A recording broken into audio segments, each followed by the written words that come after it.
I will say the best. Best one, of course, Katowice. Okay. Of course, it's like first big tournament, and we won. And we, to be honest, I don't think we understand in the same day what we win. It was like, okay, we won, but what? Yeah. Yeah. So, and I guess maybe after 2 days, I was coming to home for 3 days or something like that, and I was close to crying, I guess. Okay, so it sunk In in. a taxi, I was like, okay, we won fucking Katowice. I was watching it like 2 years from home, and now I won it. The fuck happened? Add some fun to your space with Xtrfy, designed in Sweden with focus on quality products built on experience. You're looking at Project 4, their 4th generation of products with super cool colorways to stand out, with matching sets to satisfy with a solid B4 bungee, lightweight ergonomic M4 mouse, the K4 keyboard is fantastic, all of which are performance focused, and finish it off with colorful GP4 mouse mats that are bold in design and smooth on the surface. The retro theme in particular has got the feels. Complete your setup with Xtrfy. No regrets guaranteed.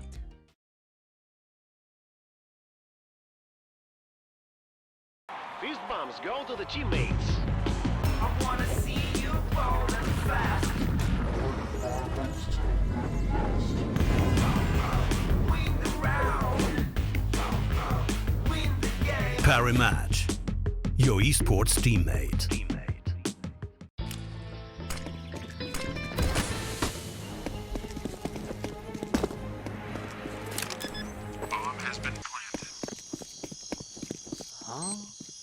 Hey buddy, let me show you how to fix that. Bitskins.com. Buy and sell skins instantly. Deposit and withdraw funds instantly with crypto or directly to your Visa card.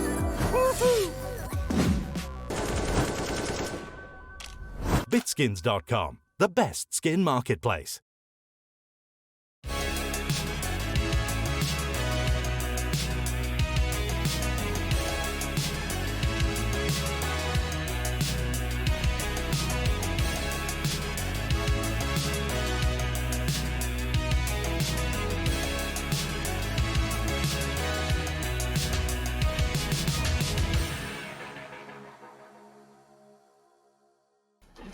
Welcome to another episode of HLTV Confirmed, Season 5, Episode 45. Didn't even have to ask Lucas the number this week round. As always, a shout out to our sponsors, Xtrfy. Check them out if you're in the market for some peripherals, mouse, keyboard, headset, all that jazz fingers. That reference is probably not for the Zoomers. It's probably jazz hands, not jazz fingers. Great cheerleading movie. Check it out. Forget the name. That is Xtrfy, xtrfy.com. Also, another sponsor of the show is Parry Match. Got odds on cricket, UFC, the bloody football, you name it. They probably got it. But please remember to gamble responsibly. And our newest sponsor of the show is Bitskins. That's a skin trading platform. If you guys are in the market for any skins, head over there, check it out. But hopefully in the near future for our viewers, we'll have some little segments to do some giveaways. So that's something to keep your eyes and ears out for. All right, quick little rundown on what to expect on tonight's show. We got the headline act, the in-game leader of the world's #1 team. Nafany is joining us in the hot seat. The recent news, daps is back. Last spring post-mortem, and a look at the second CIS RMR groups, which have just been released. That's all in tonight's show. Also for audio-only listeners, anchor.fm/HLTV, Spotify, Google Podcasts, Apple Podcasts, all that stuff. All right, the business is done. That's out of the way. We can get into the fun stuff now. Let's introduce the crew. Lucas, how are you finding the Danish heat wave? I imagine it can only be as hot as hell for you guys out there. There's a heat wave going on? Okay. Yep, you don't go outside. Is that what you're basically alluding to here? No. I mean, it was like hot in the in the weekend, but now it's like fine. There's nothing. Okay. The heat wave is over. You survived. All right. Striker, do you have any tips for summer for all of our lovely viewers out there? Broad as you like. Don't stay in the sun for too long. That's great advice. Wear sunscreen. In Australia, we have an advert. It goes slip, slop, slap. Slip on a shirt, slap on some sunscreen, slip, slop, and slap on a hat. I forget. Anyway, something like that. Prof, COVID watch, how's it going? I heard the Delta strain is progressing nicely. Yeah, and apparently Sweden is in the shit and everything is burning. I don't know. Something's going on over there. Otherwise, like Europe is doing well. Seems to be doing pretty well, I feel like. Okay. And I've from what I heard, like travel should be better from the start of next month, at least in Europe. Now, currently, I've been looking at some stuff, and it's still awful, and I'm really pissed off about everything. All right. Yeah. That's our resident Corona not expert. Not expert. Yes. On the COVID, everybody. So yeah. All right. Let's stop fucking around. Let's get stuck into this. Let's get into the meat and bloody potatoes of the show. Lucas, roll the bumper, and we'll introduce our guest.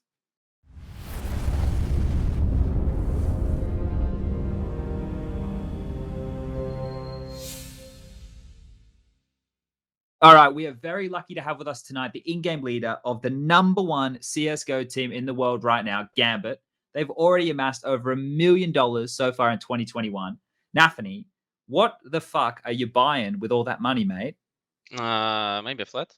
Maybe that is a beautiful purchase. That's a nice very investment. sensible purchase. What a great answer that is. I thought you were going to say like a Karambit Doppler or... To be honest, I just buy M9 Fade Okay. tomorrow. I mean, so Okay. I mean yesterday. So, Cool. But who cares? You're playing a lot of Counter-Strike. You may as well be showing off the skins anyway, mate. It makes a lot of sense. Now, I'm just glad that you didn't invest in crypto like a month or two ago. No. That would be pretty bad. No. Oh, it's tanking right now. So everybody who's into crypto probably look away. Now, Nafany, I kind of, here's the thing, right? We were talking about this just before we went live, and Prof mentioned that for a lot of viewers at home, they only know Gambit in 2021 coming in and fucking smashing everybody, right? But they don't know much about the history, especially the history of well, they know Hobbit, right? But they don't know, let's focus on you. That makes sense. We have you here this evening. So do you want to help us out a bit, right? I went having a look on your HLTV page. I saw you had some games for Fluffy Gangsters. You and Shiro been playing together a lot. I casted one of your games back at MSI, I think it was in New York, where you guys were Gambit youngsters against an ex-Epsilon team. But do you want to help give the viewers at home a little bit of history about yourself? Like, when did you start playing Counter-Strike?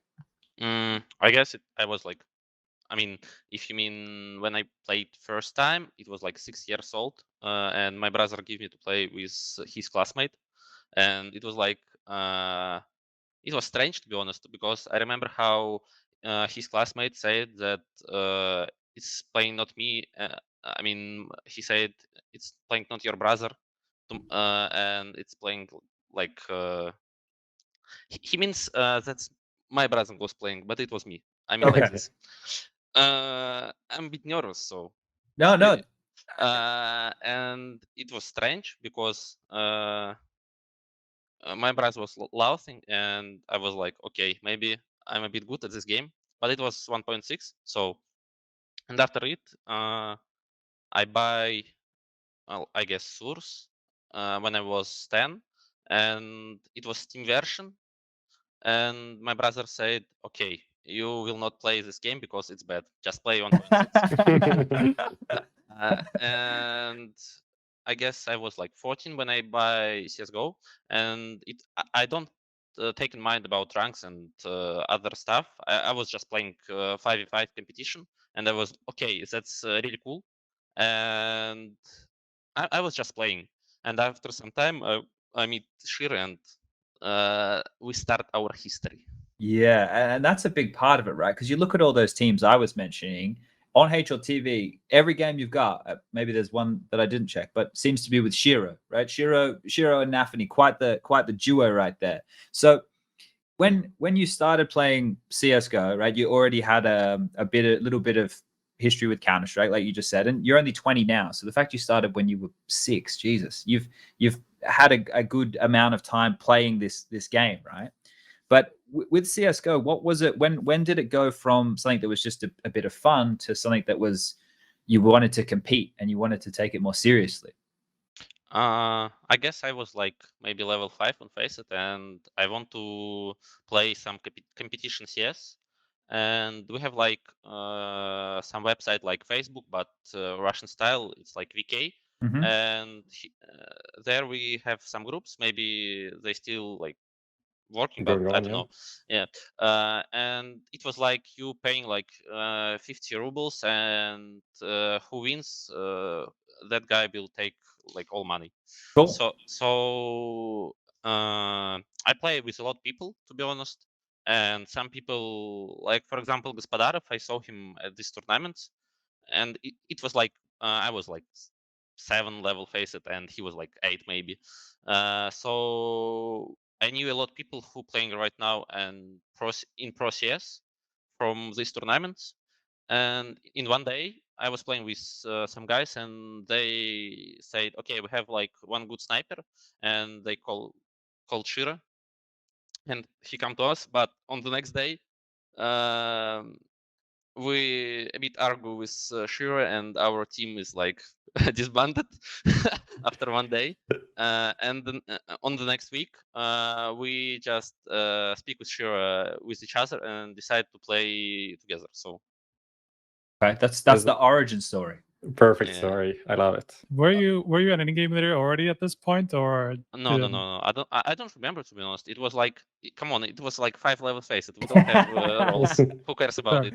We just press W and shoot. That's all. Oh dear. Okay. What do you remember? Like, when did you actually realize that like esports exist and that there are competitions? Because as you said, you're originally like playing casual, then like you go into CSGO, you play like competitive in the game. But when did you realize that there are actually some tournaments and stuff like that going on? As far as I remember, we have like StarLadder leagues, like Yeah. Amateur, Pro, and etc. So I guess on this moment I find a team with one guy who, which nickname is Pixel. He was like on first minor.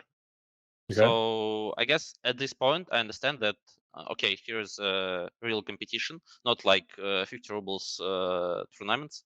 So and I just start to play like normal CS. I mean, not like press W and shoot. We had some pracs and other stuff, but I guess on this moment I understand that like I can try to play like professional CS, not like amateur. Sure. Okay. So in those early days, right before you joined Gambit Youngsters, were there any names that the Counter-Strike world might know who were like a mentor to you, like helping you, or that you looked up to, that you shaped the way that you approach Counter-Strike? To be honest, when we with Shira just came to the scene, a lot of people say that we are cheaters. We was playing like with Team 7 Tech, and a lot of people, really a lot, said that we are cheaters, especially Shira.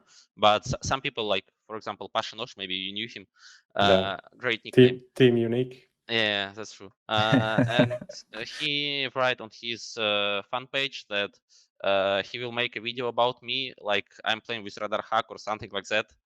And a bit funny to hear about Akuma right now saying things. So I guess a lot of people just say that we are cheaters, and a lot of people say that we are clean. For example, I remember how Hooch take our demos and watching it on stream. So a lot, like for legit, for example, he write that we are clean guys and just let us play. And I think everyone like will start to help us after some Russian LAN tournament. It was like Russian. I don't remember how it named, but it was like it was great tournament, to be honest. It was with EPG, with hard Dream Eaters, like Krat, Forrester, and other guys. And after this tournament, a lot of people said, okay, they are clean, and start to help us a lot. I mean, they give us pra groups and other stuff, but we disbanded after this one. But like default Russian guys. All right, so lots of different the fact, mate, I think it's a very common story, right? With the old generation always thinking the new generation are always a little bit dodgy, right? It happened in early CSGO as well. I'm not sure if Striker and Prof remember, but it happened with JW and stuff when they were, they got accused early by the VP guys, right? By Pasha and Neo and Taz and those guys. And It's a cycle which hopefully now when we go back to lands, doesn't Rops was another one people are talking about in chat, but it's one of those things which it's always going to be there, man. Yeah, it's always going to be a thing. People don't want to realize that the next generation are coming to take their spot, really, huh? Now, Prof Striker, do you guys have anything more on the origin story of nafany here, or should we keep her moving? I just wanted to ask about something like along the lines of what you were asking about, like who he was looking up to and stuff. And I remember when we did the interview for HLTV, you probably don't even know that I did it because it was like through a translator. But I remember there was like an answer about, or a question about, if you wanted to join Navi and how much you looked up to those guys, because a lot of the young guys in CIS always look at Navi as the team that they want to join eventually. And I remember you were surprisingly saying that you never really cared about Navi and you always like supported the flip side of those kind of teams. So yeah, which teams did you really look at early on, especially from your region? As far as I remember, it was that team for sure. That team with Flamey? Yeah. No, a bit earlier. Okay. I don't remember which lineup, but I remember I came to I don't remember site when you can bet skins, like old site. CSGO Lounge. Yeah, That's the yeah, one. this one. So I just saw Russian flag and just named that team, and it was like my moment. I just said that's my team, and I will. I just checked every game of that team, but it was not like so much, but still. And it was really good, to be honest. I like these times. So I really like another team that was accused of cheating. This one, if people remember, I actually find the video on YouTube. Flamey against ESG or something. That was later when Flamey also joined against like Michaelele, Pita, and those guys. Legendary video. Just check it out. And another one, it was like Peter or something like that. Yeah.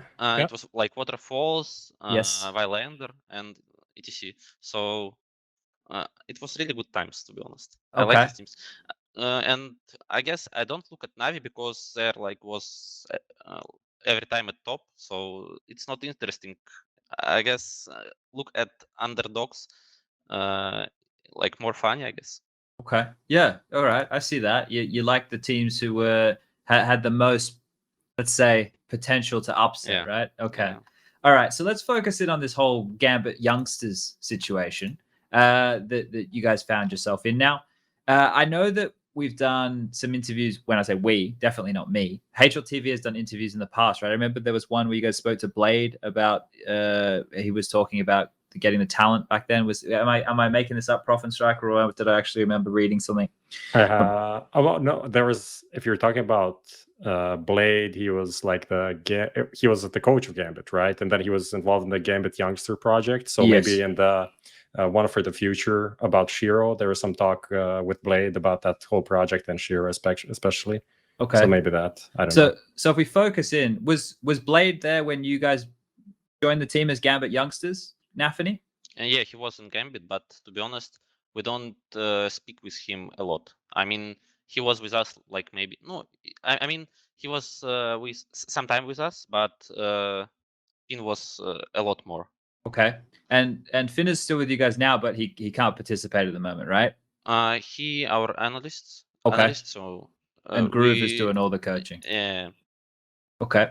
So yeah, with the Gambit Youngsters project, let me just head back over there for a second. You guys got picked. You weren't a team before it, right? I was just playing with Shiro. Okay. I didn't know interz and Super. I didn't meet them before. Okay. So when the team got picked up, right, and you all got put together, how was that experience? Was it just kind of all thrown into a server and say, hey guys, this is the team, let's start? Was it clear, other than Shiro being the AWP, what the roles were going to be and stuff? As far as I remember, first of all, we didn't pick an in-game leader, and it was Blade idea that team can play without in-game leader. I guess something like that, but I'm not sure, to be honest, because after 1 week, Finn just said, "Okay, we will not say to anyone, but we will have in-game leader. Just don't say it to anyone." And first in-game leader in our team, to be honest, it was Shira, as far as I remember. Hey. It was like maybe 2 weeks or maybe a month. I'm not sure, but still. And after some time, we decided to let him play as he want, and I became to in-game leader. Okay. So yeah, okay. sorry, continue.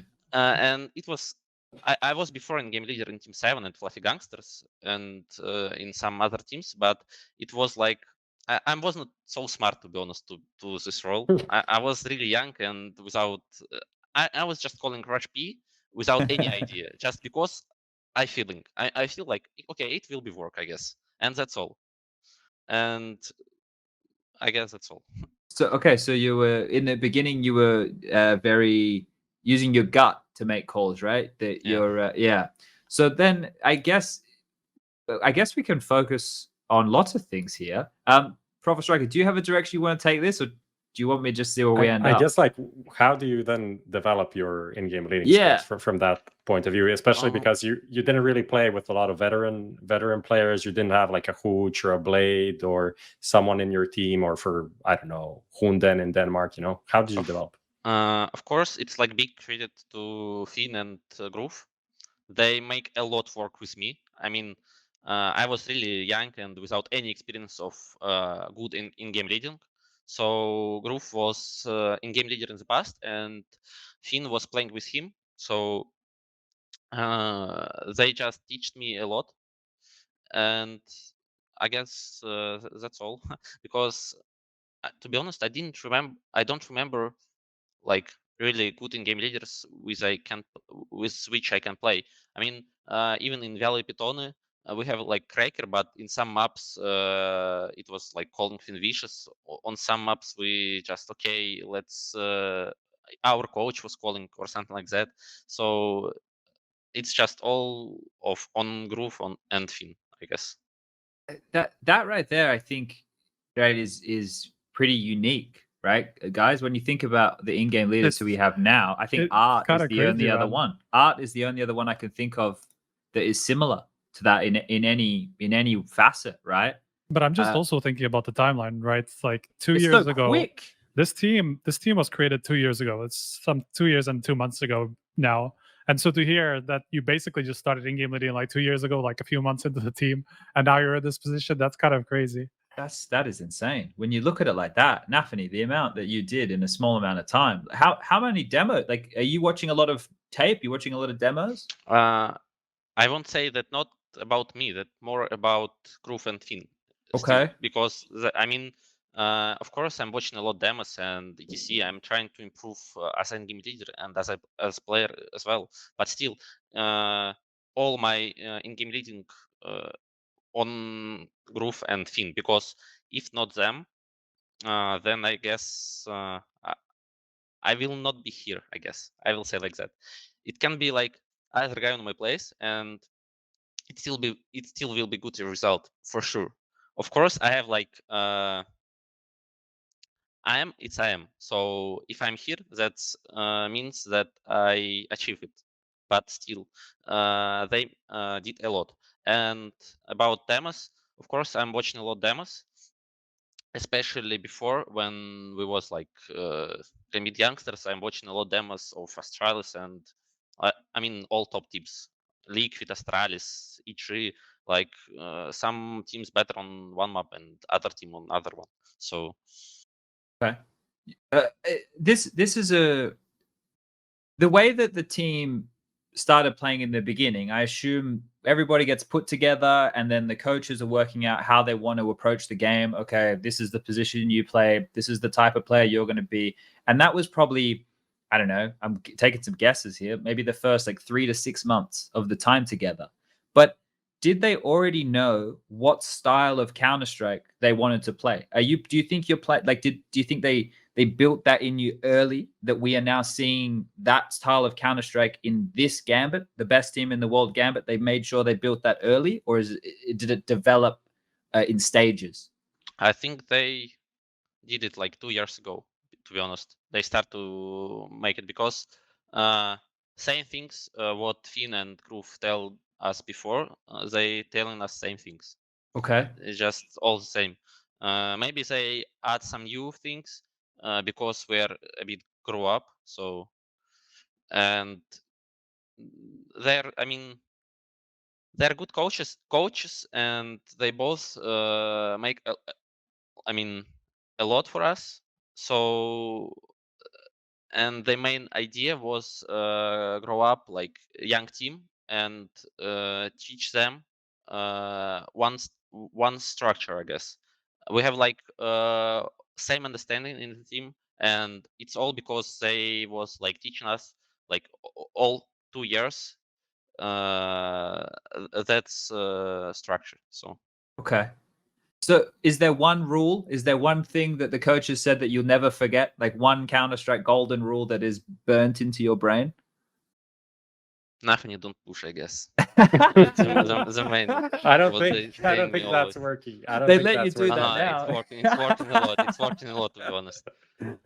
I think if not coaches, I will play like Art or something like that. Okay. All right. Oh, it's funny. All right. Okay, so with Gambit Youngsters 2019, like I said, I remember I got to cast your game. It was at the New York event. You guys were there. So I guess we can start building into that whole conversation. Prof Striker, do either of you want to do the background setting here? Yeah, just to like put it into some context, I think there was a CIS Minor that you played that was for Berlin, and then there was this MSI MGA finals, which was a part of like IM New York. It was you played in the backstage, but then you played the final on the stage. I think it was a best of one or something like that. Yeah, but essentially, Mirage.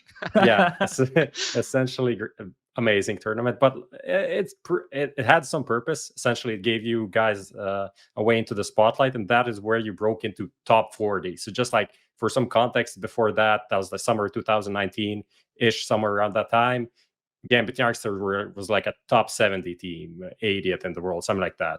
So that's a point where people start to take you a bit more seriously. I don't know when the Gambit actually disbanded, like the main team, but maybe like 6 months before May, that, I guess. Yeah, or something about that time, right? So yeah, just talking about that time. Did you feel like you were making like a big step by going to these tournaments and like playing against some better teams? I remember CIS Minor in Berlin, and it was like sad time for me, to be honest, because we expect more from us. I'm sure that we expect more from us, and everyone expect more, I guess, because at this moment our main team was disbanded, so we was like the primary team, I will say, but still youngsters, and we understand that we need to do a lot. And I remember how we lost to Simon on Dust 2 without any chances. They just fucked up us, and I was so fucking sad. I was so tilted.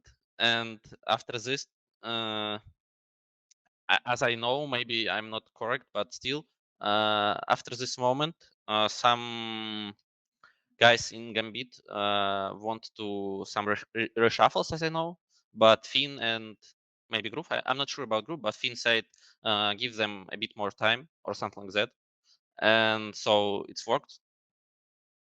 Yeah. That Simon Gaming team, that was the one with Perfecto, right? It was like Razmik, the Orpa, was it Ramsey? Yep. One of Yeah, Kios. yeah, Kios, Neil, and Perfect, Ramzik. Okay, so all right, it's all coming back to me now. Crazy, that was 2 years ago already. Yeah. Fuck. That seems like just not yesterday. It doesn't feel like 2 years I mean, ago. That's insane. That's the last major that we had. So that's like the last major cycle that actually happened. So it really feels kind of recent. And just one more tournament actually that you played was the Copenhagen Games. I think you had like a playoff. It was first Yeah. our tournament. Yeah, and that's the event where kind of Shiro came into the spotlight. I remember Peter also tweeting like a highlight and The like Inferno round. 1v4, Yeah. versus Trickets. Yeah.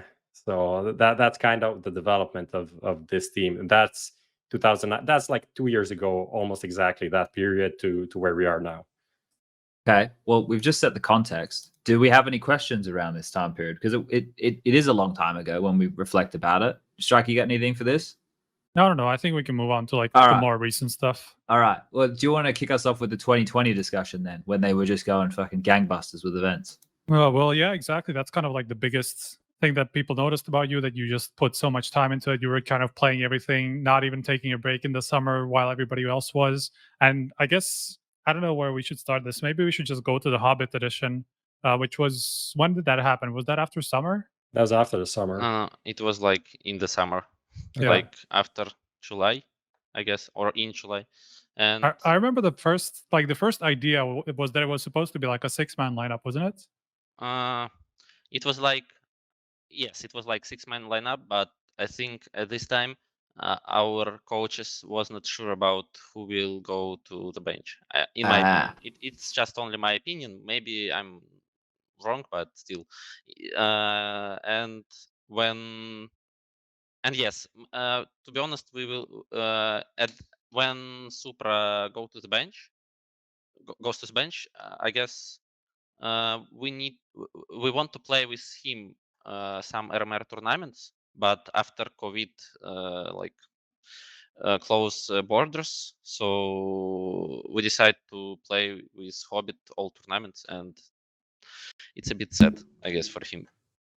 Yeah, he's not really playing a whole lot at the moment, is he? He's been meddling around in some teams, but he's in Nordlevent, right? Yeah, I think so. Yeah.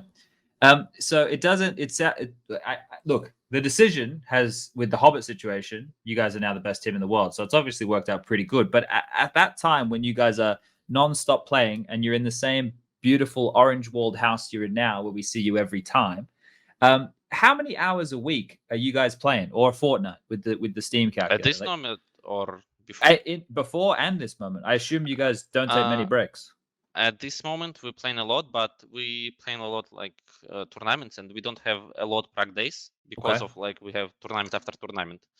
For example, after AM Summer, we have like 1 day off, and it was like media day for Blast, so we didn't have a day off at all.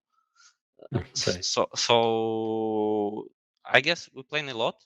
I mean, we have like 70 hours in 2 weeks, I guess, right now, but it's only because like we have every day the game, so we can't play like 7 pracs or 6 in day because of it.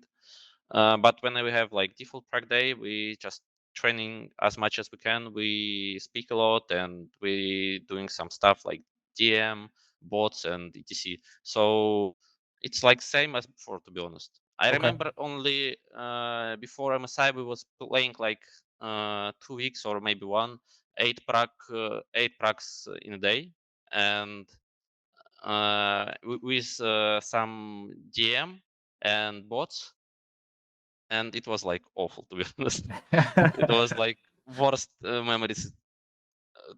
It was like really hard, and I remember, but it works, to be honest. We won MSI, so it was nice decision, but still, it was awful. Every time I hear you talk about like playing a lot, it doesn't seem like you really mind. It doesn't seem like you care about putting so much time into the game. Do you ever get burned out? I feel like there has to be a point where you are just really tired of the game and really don't want to play anymore. But it's like we like to play in this game, so it's okay if we're playing like 6 pracs or maybe 7. Who cares about it if you like it? It's like imagine if you're playing like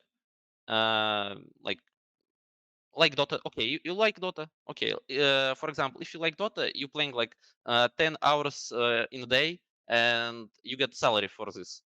Of course, Sure. you're so fucking happy. Sure. So we have the same. We're just playing CS, and we like it. Of course, sometimes we're a bit tired because maybe some guys want to home, or maybe like they want to chill a bit, or maybe play some other games. And we're just saying it to our coaches, and they just say to us, okay, you will have like few days off, go to home, chill a bit, and do what you want. But everyone understand that we want to. We like, I guess we're saying it in every interview, but we still want to make our own era, And when we won Katowice, everyone said, okay, they won only one tournament, lol. What they are talking about. But that's our main goal, and this goal we have like 2 years ago, and we have still, so nothing changed. Okay, so yeah, go Prof. No, yeah, I mean, you won a couple of more tournaments since that tournament, so I guess it's going well. Haters, I don't know. Haters can hate. That's all. Haters gonna hate. Yeah. This is the thing, nafany. I don't know if you see it much, but we have a lot of the pros who are like the more native English speaking pros, right, are always out there saying that they're burnt out, that there's too many events. It just sounds like, to me, to you, this is still new, and this is still, you still have a goal you want to achieve, right? It's not just about a job, it's about achieving something great that everybody will remember. That's what an era is, right? Is that why the sacrifice is okay? Because you have that you want to achieve? Of course, but you know, when some pros saying that they burn out, of course, every people is different. So, and also, like, if you take like Danish guy and the Russian guy, they are different a lot. I mean, for us, it's okay to work a lot, but for someone, it's not okay. So, I will say, and also, if you will play like maybe 2 years tier 3 and 2 tournaments, of course you will be happy to play versus tier 1 teams, and let any pro player play again tier 3 or 2 tournaments, they will so fucking sad, because it's like impossible to play. It's okay when you're playing like tier versus tier 1 teams, you're watching their demos without like preparation, because you want to see something, you want to take something new, and you're playing versus them, and it's okay. But when you're playing versus some top 50 team, which team can be like playing like Astralis in one day and other day like SK Gaming from 16. Hey, yeah. So you, of course, you will not be happy, because it's like impossible to prepare for them. Yeah. Or you play against sinners on Vertigo who played like 70 Vertigo maps in the last month, and then you can like try to anti-strat them. I don't know. Maybe you can try. You can maybe watch like 3 demos out of these 70. You have no idea what they're gonna do. So, and also in some teams you can find like some crazy guy who will play like without a brain, without any logic, and he will just go. He will came and kill you without any logic, just without any chances, and you will say, okay, unlucky.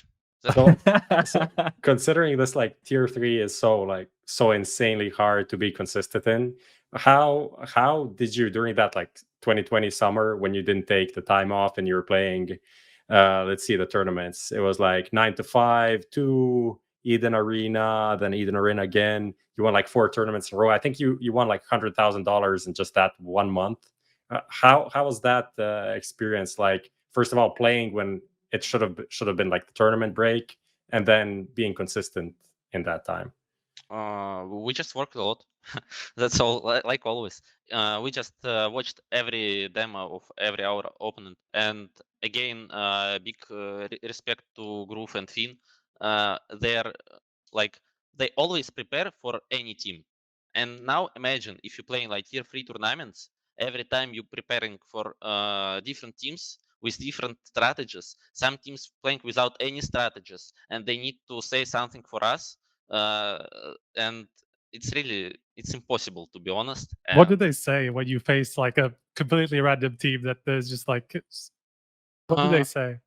We have like, first of all, in these times, Finn was our coach. I mean, our first coach, and he was more speaking with me, of course, because I'm in-game leader, and a little bit less with other guys, because they don't need to know everything. They just need to watch like demos, and that's all. And I guess it was like, I don't remember what he said, but it was like every time different information. I mean, and of course, if it's online, he can speak like Between the game. rounds, yeah. Yeah, In the rounds, actually. and he can like say something or call, or he understand better than me some situations, of course, because he can watch more demos than me. So I told you it was really hard to play versus like tier 3 teams, but still big respect to Finn and Groove. They make like great work. Okay. All right. Let's focus back in on that Hobbit edition, right? Because you guys are playing a lot. 2020. You've got the base of the team, Supra. He ends up on the bench, right? And then he ends up no longer in the team. But when Hobbit comes in, right? Obviously, the Hobbit that won the major as Gambit, so it's kind of cool for the storyline for everybody looking at it like that. But for the team, when it comes in, is this something that the coaches came and said, "Hey guys, we're thinking of getting Hobbit"? Did you guys have any say, or was it just, "Hey guys, here's your new teammate, Hobbit's here"? Let's say we have like one. I mean, not one. We have some warning before first RMR tournament or second one. I don't remember. And we failed it, and we all understand that we will have some roster changes, but we don't know who will come to the bench and who will come to our lineup. So, and in one day, Konstantin came to us and said, "Okay, guys, from this moment, Supra will play as a 6th player, and Hobbit will come in your lineup as an in-game leader. We will try like this, and let's see what we can do with this lineup." And that's all. Okay. So when you knew it was Hobbit, did you have any concerns? Because Gambit, after they won the major, let's be honest, they weren't very good. And then Hobbit ended up in Hellraisers, and they were pretty average. Actually, they were worse than average. And then he was in Windstrike, and they were just like meh as well. Was it like, were you thinking like, oh, is this going to be any good? Or did you think Hobbit could be, because the coaches, it sounds like you have a lot of faith in your coaches. Did you immediately think, okay, this is a good decision? First of all, everyone understand that we need more experienced guy, because we have some problem in our mindset, I guess, at this moment.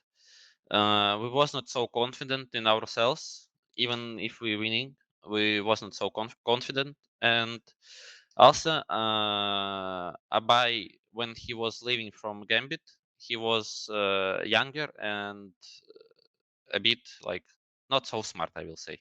So, and when he came back, he said that he make a lot of mistakes in his career, and now he want to, I will say, he want to achieve something bigger than before. I mean, maybe he won second major, or maybe he won't like,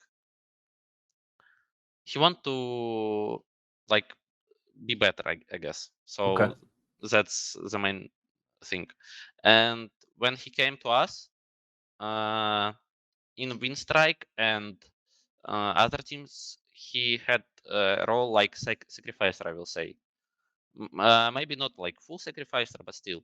And in my opinion, and coaches say it same, that it's not his role, to be honest. He good clutcher, he like, he can do everything good, to be honest. Like, he can be even a sniper. So Abai, it's like a genius guy, and it's better when he have like more space to create something, I will say. So after Abai come to us, we played like 2 or maybe 3 weeks with him as in-game leader and maybe entry fragger, I will say, and it does not work, I guess. So after this, we speak together with team, and I said, okay, guys, I guess it's better to try me as in-game leader with this lineup, and let's see what we can do. And it's worked. Yeah, it definitely worked. I think we all get to see it work all the time now, which is great. Now, okay, so Hobbit comes in, the in-game leader thing gets fixed pretty quickly, and now the team is set, right? It's the roster, right, that you have now. It's the one that's winning all these trophies, but you still, right, in 2020, right, you did all the grinding and the tail end of the year. When Hobbit came in, did you notice after you fixed the in-game leader thing, did you feel that the team had a higher skill ceiling, like you could achieve more once Hobbit was there? Did it feel that way? Or do you think that it was still just that same work ethic that you had before continuing? No, I guess like Hobbit bring us more confidence for sure. And I guess Hobbit, this guy, it's like he got a lot confident. And when you tell him, can you do like this thing, he will do it perfect, like literally perfect. And we need this guy also. When we was playing with Supra, I guess my current role, we was playing like with Supra. I mean, he was playing one half and I was playing like second half, and it's like from my perspective. So now I'm doing like space and maybe some entry frags alone. Maybe I mean not alone. I mean sometimes it's doing Hobbit, but I mean the wall role, I will say. And when we was with Supra, this role was on our both. So we change a bit some things, and also Abai bring us some new tactics and change a bit our structure, and it works. Okay. All right. That's interesting. So things changed a bit when Hobbit came. Well, obviously, I guess you had to facilitate a brand new player. All right. So let's take a little bit of a look here. Prof Strike, you got anything on the Hobbit edition or the team at this point? Because obviously, towards the tail end of that year, you guys were starting to pick up a bit of steam, but not in the tier 1 events. So do we have anything else for this? So I think there was also a question from one of our viewers, something along the lines of like, when did you start feeling more confident in this? At the end of the year, you kind of became top 20, but confident that you can challenge and become like a top 5 team, that you're like close to the best teams in the world. To be honest, like after a bike came to us, because it was like, I don't know how to say it, because you need to speak with Hobbit to understand what I mean, because he's really a great guy, and when you speak with him, you understand that he sure that everything will be good, like for sure. He will make some jokes like, okay, we will lose this time for sure, no chance to win, but you understand that it's only jokes, and you have like full chances to win, like game, tournament, and etc. all right. Okay.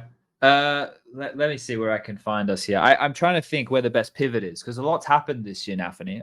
You guys have a lot of things to sink your teeth into, right? A lot of moments. Now, maybe I guess we just start with Katowice, right? Because you guys have come in there, right?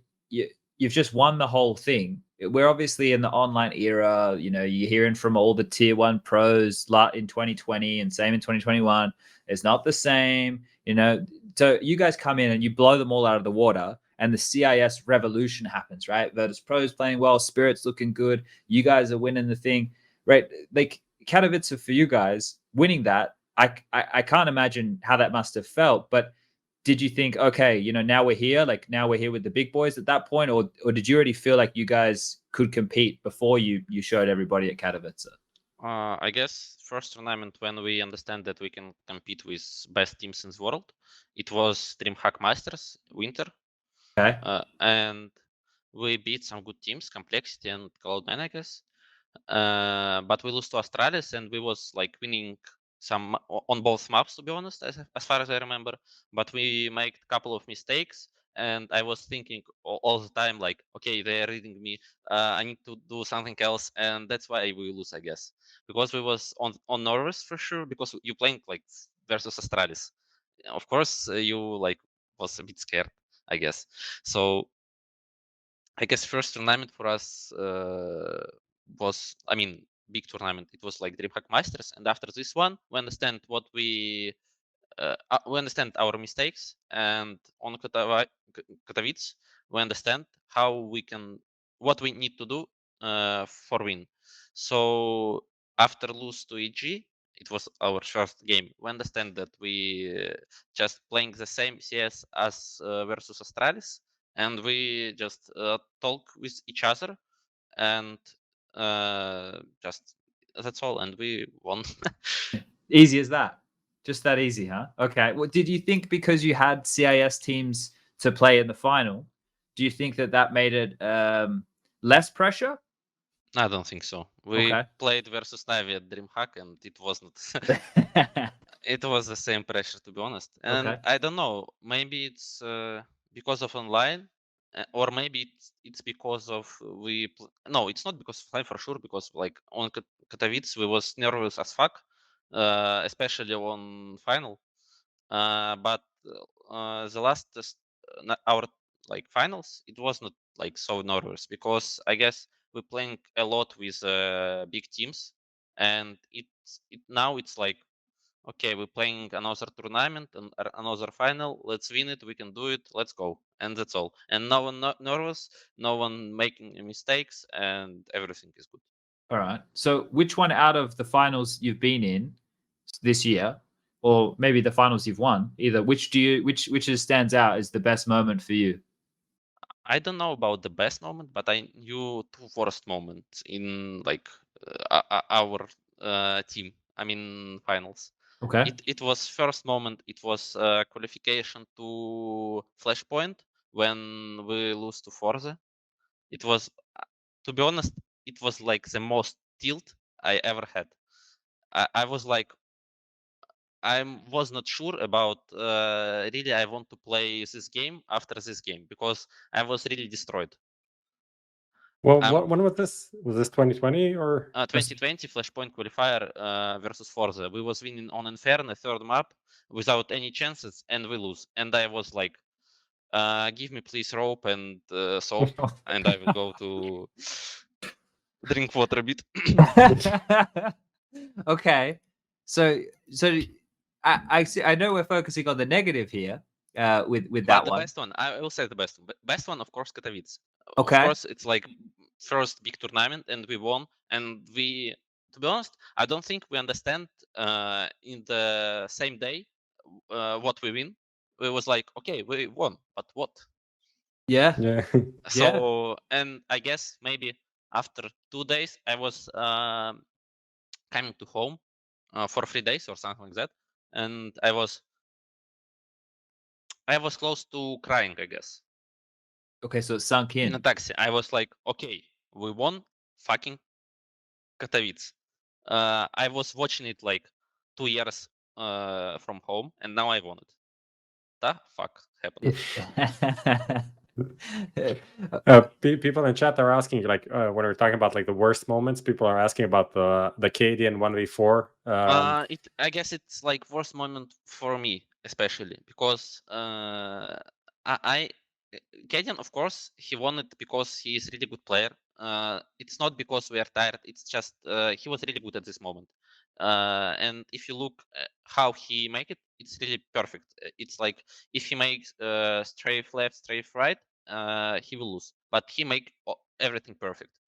But still, if I'm not pushed him like a Richard with some pistol, and I knew that he got an AWP, and if I don't do it, probably we will come back. But who knows now? Well, it made, I know it wasn't a good ending to the game for you, but it made for an exciting end to the game. So I guess you guys, were a part of history in a bad way, but you were part of It's history. a bit sad, to be honest. It's sad. Did you watch that demo back, or did you guys maybe sure, go? sure. Yeah, really? You didn't go, Yes. let's forget about that one? No. To be honest, we speak about this even now. Oh. When we like losing something, some clutches, we can speak about it. And I guess I remember it for my whole life because it was like my main mistake in my life, I will say. Okay, so that one is a lesson that you guys, I'm sure, probably remember for a long time. But it's like it's best experience. I told you, like it's you can't have a better experience like this. It's like I really happy it's happened in this time, not later. Maybe not in Mage, I will say, if we will came to it. All right. I wanted to ask a little bit. Actually, let's finish off the topics we have, and then we have some questions, and maybe those questions will go in that direction. Prof, do you have anything? Striker, you got anything with the tier 1 stuff? Not sure actually. I hear because nafany already spoke about the prep. The difference between tier 2, tier 3, and the tier 1. How you're. So I guess like what's left over is maybe we can talk about later. I don't know. Is like the rivalries. It was a bit with Heroic, and then now with Navi. But I don't know where we want to push that. I guess we can put that in the future, right? We'll do that now. So they're looking forward to the future. So yeah, you jump in with the rivalries. We might as well start there. Yeah. So like in this year, you played a lot of matches, at least from the best teams. Some of the most matches, but you played. I don't know, a lot of games against Heroic, a lot of games against Navi, some other teams that didn't really show up, like Astralis this year. What rivalry or matchups did you enjoy the most so far? It's a hard question because I like a lot matches and opponents versus which we played, and I will say I like to play versus Heroic because it's hard for me as in-game leader. It's hard to call because I understand how they like prepare for us. I mean, it was in the last game, and it's hard to call versus them. I will say they have good preparation, and it's really hard.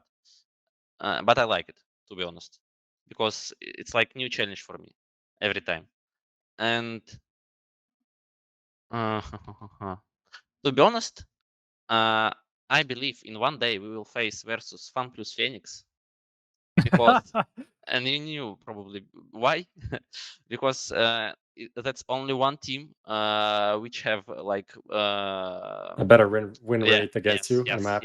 Yes. Okay. And maybe it's our kryptonite. Who knows? But still, or like Copenhagen Flames. Or maybe. Okay. All right. So you don't the Navi rivalry. Like, do you have a rivalry with them? Do you think it's because it's you guys are the best two teams? I don't like to play versus CIS teams, not because they're like hard for us, or maybe it's like we like facing versus them too often. Not because of it. It's just I want to have like more CIS teams in the top, and I don't want to play versus them because it's better if we. I mean, it's nice if we face in finals, but it's not nice when we have like 3 or 4 CIS teams in one group and other group without any CIS teams. It was like in ESL Pro League, I guess, and it was sad for me, to be honest, because I knew that we have like only 3 teams from this group and we have 4 from CIS, and it's like it's sad for me. Okay. So I will say I like to play versus Navi. It's really funny. For example, this knife round versus Boomich. It's like it's fun. Yes, I like these guys, but still, it's better to play versus European teams for me. Okay. So we know that hopefully, Cologne's going to be on LAN, right? That's what everyone is hoping happens. We're still a couple weeks out now. What are we, about two weeks out? Almost 2 weeks to the day, actually. So we haven't heard anything on the contrary yet. So I think we can almost start assuming that LAN is happening. And then we know that the major, we're going to talk a little bit more about that later in the show, but let's assume that the major happens. Blast have announced that they're going to have their LAN event for the fall finals. So now that you're starting to gear back up for LAN, nafany, what is there much that's changing? I'm not sure if it was you. I saw one of the Gambit players make a tweet asking about, was it in-ears? Or am I making this up? Maybe I made it up. I swear I saw a tweet about someone asking about what in-ears. It was me. Okay, I thought I made it up. I look at Twitter too much, so some of these things could definitely be fake. So is the in-ears for getting back to LAN? Is that why you were asking? Yes, that's why. But to be honest, I didn't decide at this moment. Okay. Haven't picked yet.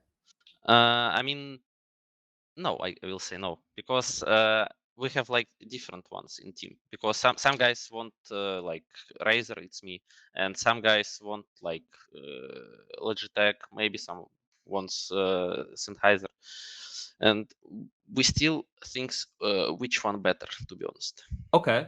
So with LAN coming up, obviously getting in-ears is important because of the different environments and the headsets over the top. And you guys, as we spoke about before, played at that MSI MGA tournament. MGA. Yep. And so you played at the Berlin Minor, right? Like you guys have played on LAN, and you also have Hobbit. And we play tournament. I don't remember Forge or something like that. Yeah, that was the Godsend one, I think. Yeah. This. So knowing that, right? Like if we compared your team to Astralis, or I guess Navi's changing now. They've got Perfecto and Bit. Those two don't have a huge amount of LAN experience, really, right? But if we compared you to like one of these older teams with a lot of LAN experience, do you think that they're going to have an advantage when it gets back to LAN, or do you think it's been too long? Do you think it doesn't matter anymore? I think it does not matter, not because of like something happened. It's only because it's like it's not a LAN, I guess. It's like studio. Yeah. It's like bootcamp, but you can see your opponent. So what happened?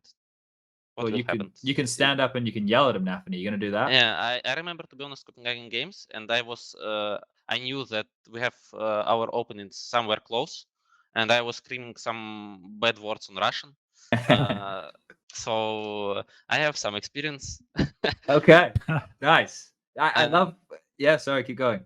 And I guess nothing will change, to be honest. At least when we will see like normal LAN with crowd and etc.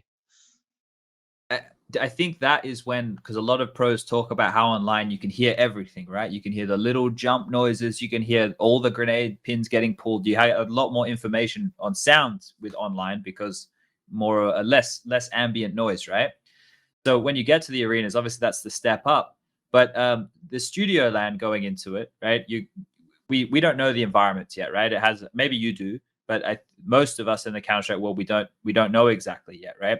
And a lot of the conversation has been, these guys online like Heroic and Gambit, I think specifically, how are they going to perform? That's a really big question, right? That question, when you hear that question, does that motivate your team? Does that make you guys, like even more hungry to win? Is it actually working as a positive? I think we don't take it in mind, to be honest. Okay. We just want to prove that we can win everywhere, not only online or maybe like only these tournaments. We want to make an era, as I said, and we didn't care about LAN or maybe studio or maybe online. Who cares about it if we want like win? All right. Cool. I guess that's the answer. Yeah. Yeah. Like there have been some questions because of the timing of this RMR event for CIS and Cologne being so close, and we have COVID regulations, quarantines, and stuff like that. Is it going to be an issue for you guys to actually get to Cologne and do all of these things? To be honest, I'm not sure about this information, because like our manager said us something, but I don't remember, to be honest. I just don't take it in mind. So I knew that we will play RMR, and after this we will play yes, but I'm not sure where we will play RMR and how it will happen. What about this as a question, nafany? If you guys, no, actually it doesn't matter. Are you guys going to take the time off in the player break this time around? Sure. This time, yes. Yeah? Yeah, okay. Maybe like 2 weeks or something like that. Okay. Need like a bit rest, but not like 4 weeks, for example, because it's like too long for us. Okay. I guess we will like chill a bit. We need like make some medical things, some guys. So it's just time to rest, I guess, for us. Okay, sweet. In that rest time, right? And I know you probably haven't done it in a long time, and maybe you haven't thought about it, but is it a time where you won't play any Counter-Strike, or you're just going to play your own Counter-Strike, you think?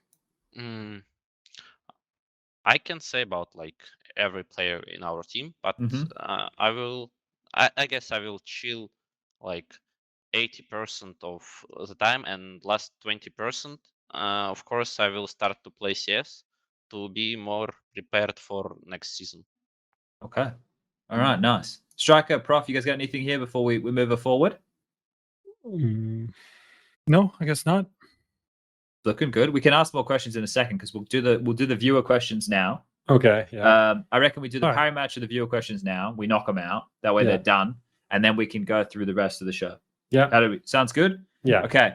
Lucas, do we have to roll this bumper? Is it necessary?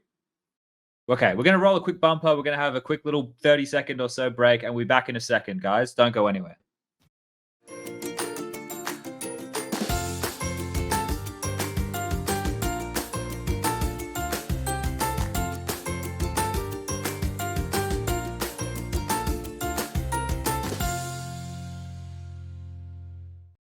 All right, so we're going to do this a little bit funky here this evening, guys. We're in Playtime, and we're going to do the parry match matchmaker. Now, Prof, have you briefed nafany no one on briefed this at all? anyone on anything. Okay, all no right. briefings. So nafany, on the show, we do a little game, okay? Lucas on TeamSpeak is going to send you a link. He's going to DM you one. Yeah. So the one that you should get, nafany, is you have like a bunch of boxes, and in those boxes, you can pick options.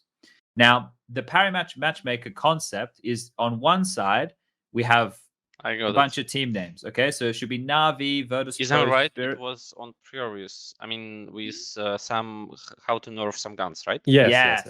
I got you. So for yours, it's going to see with the teams from your region, Na'Vi, VP, Spirit, Entropiq, and Fours, the best description to match. Okay, so the descriptions for our listeners at home is annoying to play, need a roster change, best to watch, high potential, and will win an event first. So if you want to start us off with Na'Vi and talk us through your logic. It's so fucking hard. Okay. It's a bit tricky, so just like you can explain, so no one can flame you. You didn't put Akuma there, let Prof. me think. No, Akuma. That's it. Yeah, that's a bonus. You can do that. You can do that on your own. Akuma best to watch, I guess. Best to watch. Oh dear. All right. Okay, I guess I'm ready. I will say I will start from Spirit, and I will say that. Okay, no, I will not start from Spirit. A bit more.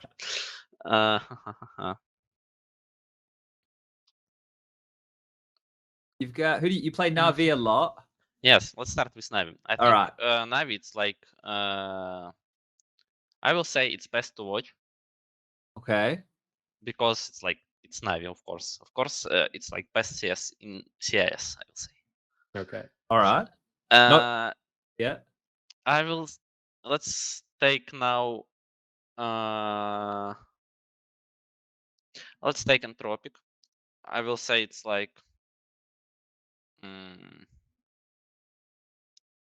I never play versus Entropiq and Force, so let's take annoying to play. I will say it's like. I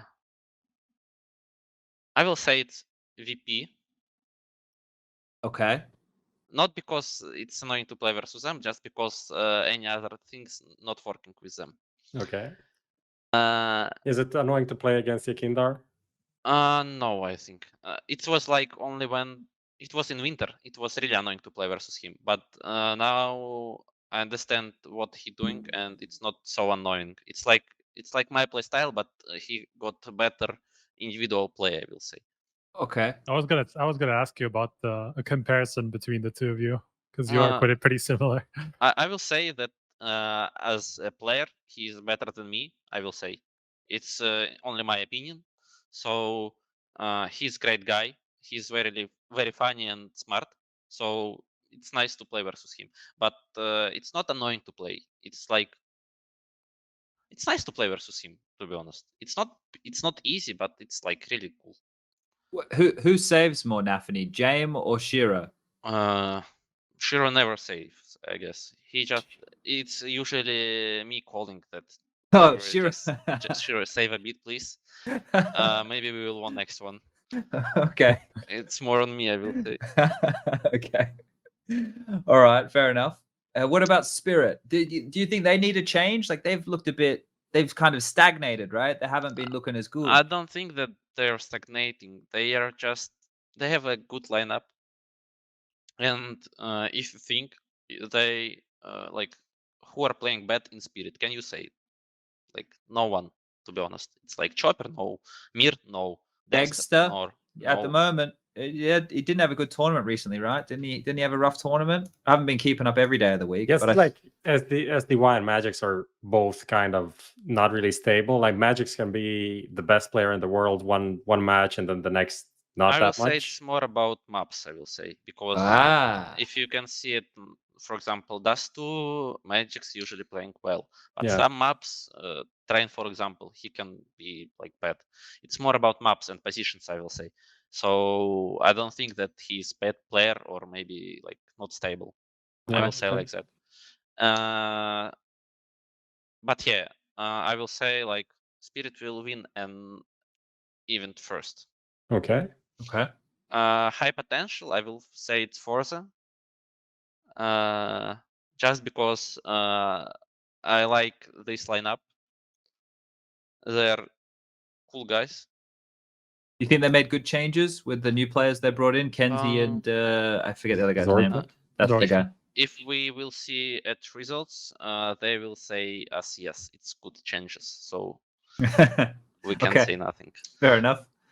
And Entropiq need the change, but I don't think so, to be honest. But I actually think there could be a lineup change that could improve them, because they seem pretty reliant on Alien and maybe Lackey to some degree. But even the second star isn't that obvious for this team. It seems like there is a bit missing there. I think if you give them a bit more time, they will be really good, to be honest.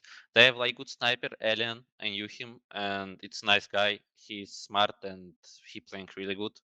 And like Crad, Forrester, like every player in this team is really good and nice in real life. So cool. I think they just need time. All right, time. Well, that is the Paramatch Matchmaker segment with Nafany. Now, we got some viewer questions for you, Nafany, and I'm sure that Prof, myself, and Striker have a bunch of questions as well. So, Prof, are there any questions that leap off the page that we want to ask first that we didn't cover? There's actually a viewer question in chat that I said I was going to ask, but then it was so long, I actually forgot who it was about. Do you, Striker? I know what you're talking about. Okay. Yeah. Well, this was about the Hobbit's request to give Shiro the MVP, and he was saying that Shiro is doing a lot of things for the team that people can't really see. So, can you elaborate on that? What he meant by that? What does Shiro do that we cannot see? It's more about communication, I will say, because we have like two emotional players. It's me and Shira, but it's like a problem, I will say. But like maybe last year and like maybe a bit more, he didn't have problem like this, but I still have, and he makes a lot work in like team communication, I will say. He like speaking with each other. He can like say, okay, Nafany, what happened, why you like sad or something like that. He making like great work in real life, and also he can call something in the game. I mean, sometimes he can call even whole game because he got a feeling, I will say, and he knew how to play versus this opponent on this map, and it's normal, it's okay, and it works. So if we will take a blast, for example, and we will take Mirage, I will say, here's a lot things what I can't call, for example, because I may be stuck in window and I have like action. So someone need to call, and usually it's me or Hobbit, but this time it was like Shira more than me or Hobbit in critical situations, I will say. It was not like too often, or maybe, but it was like half me and half Shira, I will say. Okay. Yeah. Cool. What about interz? Just like as people in chat are saying, that's the That's the player people are always saying, like, if someone's gonna get kicked, it's interz. If you lose one match, it's like minus interz plus Yakindar or some shit. Classic. What does he add to the team? Just take any demo when we're losing, and you will never see like interz make couple of mistakes. It's usually me or maybe maybe some other guys, but not interz. He making his work like perfect, like Hobbit. But even Hobbit can make a mistake, but not interz. He always do what he need to do. There was an interview that Hobbit did, and I want to know, I think it was something they did with the ESL piece where they were asking him some questions. And I think he said that interz was your secret weapon. I don't remember this interview, so I can't say maybe, what he means. But I was hoping it landed, but it clearly didn't, because he could have been talking about any of you. My memory, I'm getting old, nafany. I'm starting to forget things. So, all right. We had a good question here. I was just reading. Where is it? It's not the one. This isn't a good question, but I may as well fill the time. Somebody wants to know what your favorite meal for breakfast is. It's more on our chief, I will say. Oh, you have a chef? Yes. Okay. What he a bit sick right now, so. All right. Today we was eating pizza, I will say. Pizza for breakfast? That's all right. Yes. But only today. Usually he's really good guy, and he's really cool, to be honest. He on the same wave with us. He watching Gambit CS, Gambit Dota. He playing CS, playing Dota in our house, to be honest. He living with us, so it's a cool guy, and he making a good things when we eat. Okay. That's nice. Is the Dota team in the same place as you guys? We have like 2 houses together, I will say. Okay, yeah. So nearby. It's not like Dota, because as I know, Dota team don't like these houses for some reasons I don't know. But usually, if, for example, Valorant, we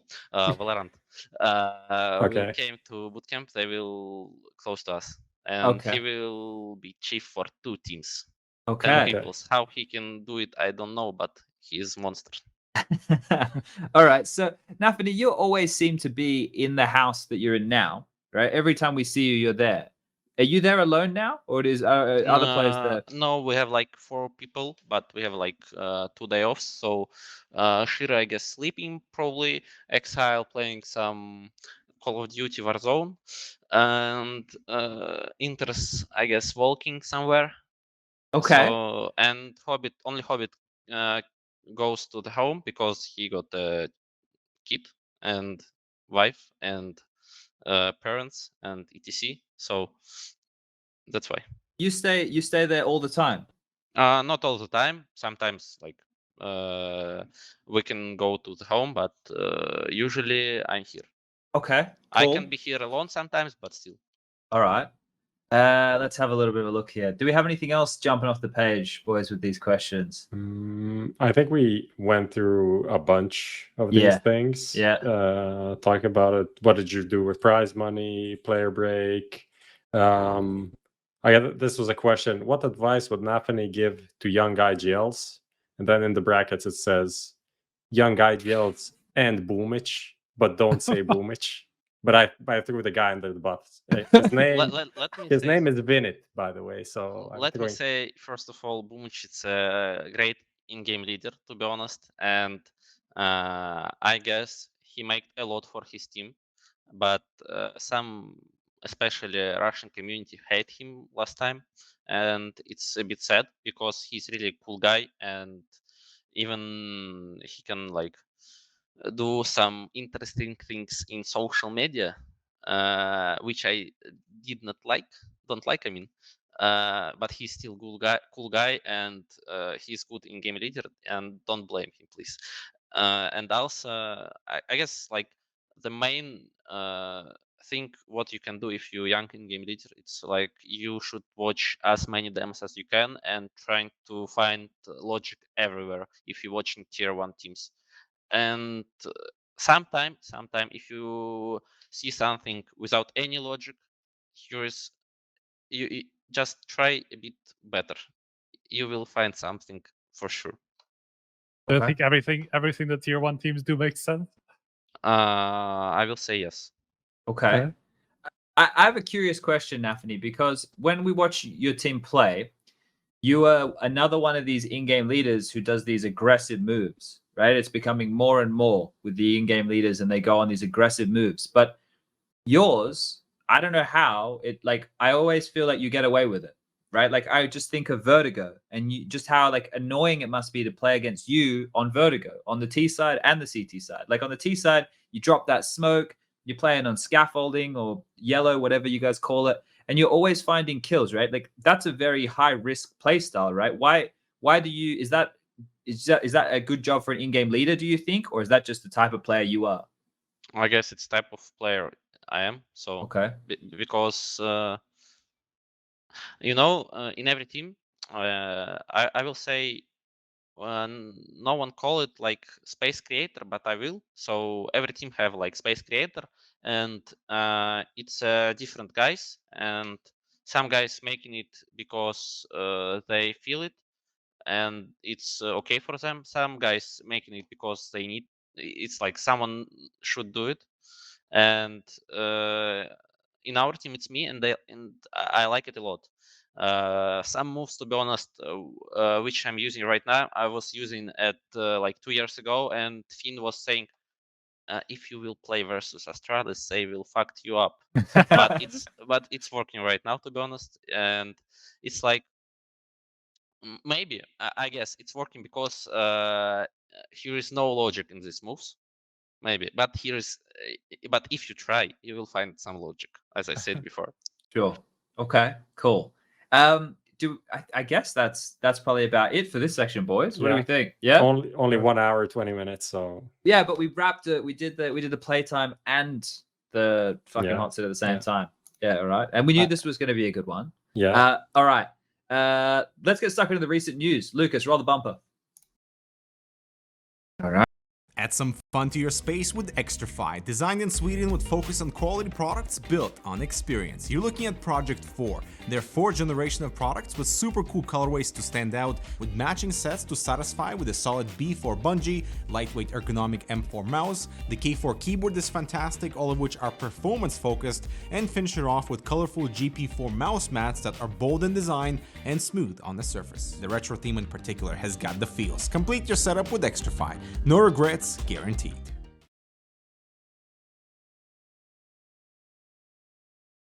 Fist bumps go to the teammates. I wanna see you rolling fast. Win the round. Win the game. Parimatch, your esports teammate. Stuck ranking up? Lost the motivation to grind? Bored of clicking heads on aim maps? Get some color into your game. Bitskins.com. Buying and selling skins made easy. Tons of payment methods and instant cash outs. Just choose your dream skins, select your preferred payment method, and start grinding again. If you want to play like the pros, you gotta look like the pros.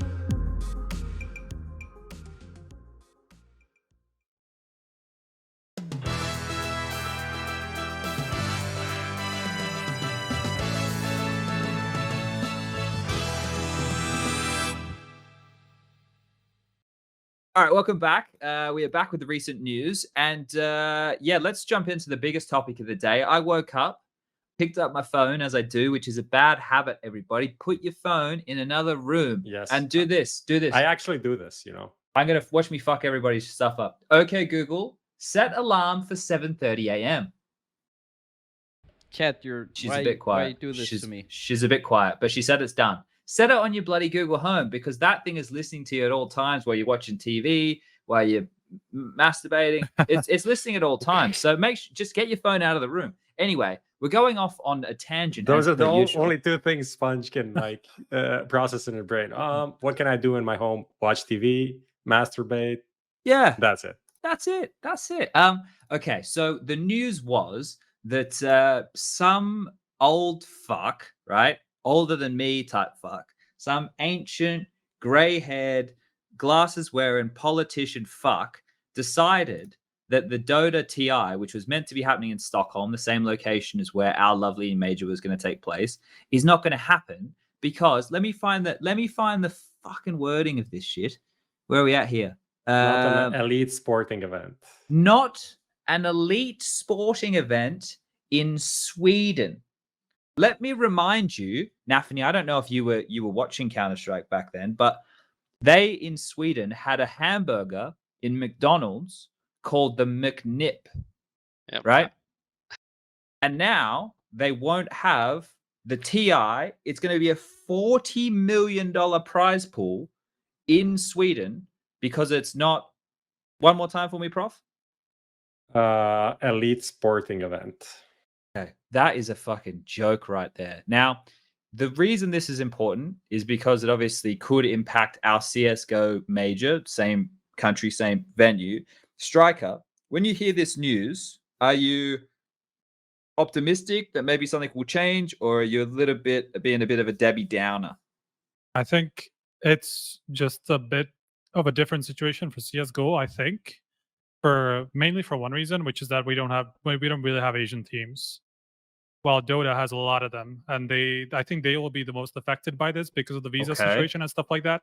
A lot of the teams who will come to the CSGO major are either European or from the CIS region or American, who I imagine don't have as much of a problem getting into Sweden. I don't know what it is like with Russia and the CIS countries specifically, but I imagine Asian teams are the ones that will have the biggest problem with this decision, essentially, because this basically has to do with visas and entering the country, right? Which for most of Europe is probably not going to be an issue, even with Corona. Obviously, you know, how God knows what's going to happen in 5 months, but you know, we don't assume that it will be such a massive issue, right? So, yeah. Okay.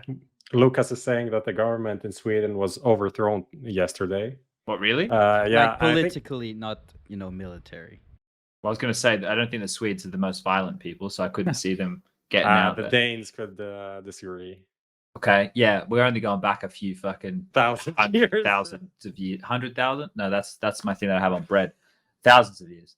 Hundreds and thousands are delicious. You guys will love them. Okay, so that makes sense from a political standpoint and also a COVID standpoint at the moment, right? But like I asked you at the start of the show, Prof, about the COVID situation, right? And we know that there's this whole Delta strain. The UK is back in a bit of lockdown again, right? We have to ask the question again: Do we think we're really in trouble here, or do we think we get to see our boy nafany in the fucking Avicii Stadium, whatever it's called, going nuts?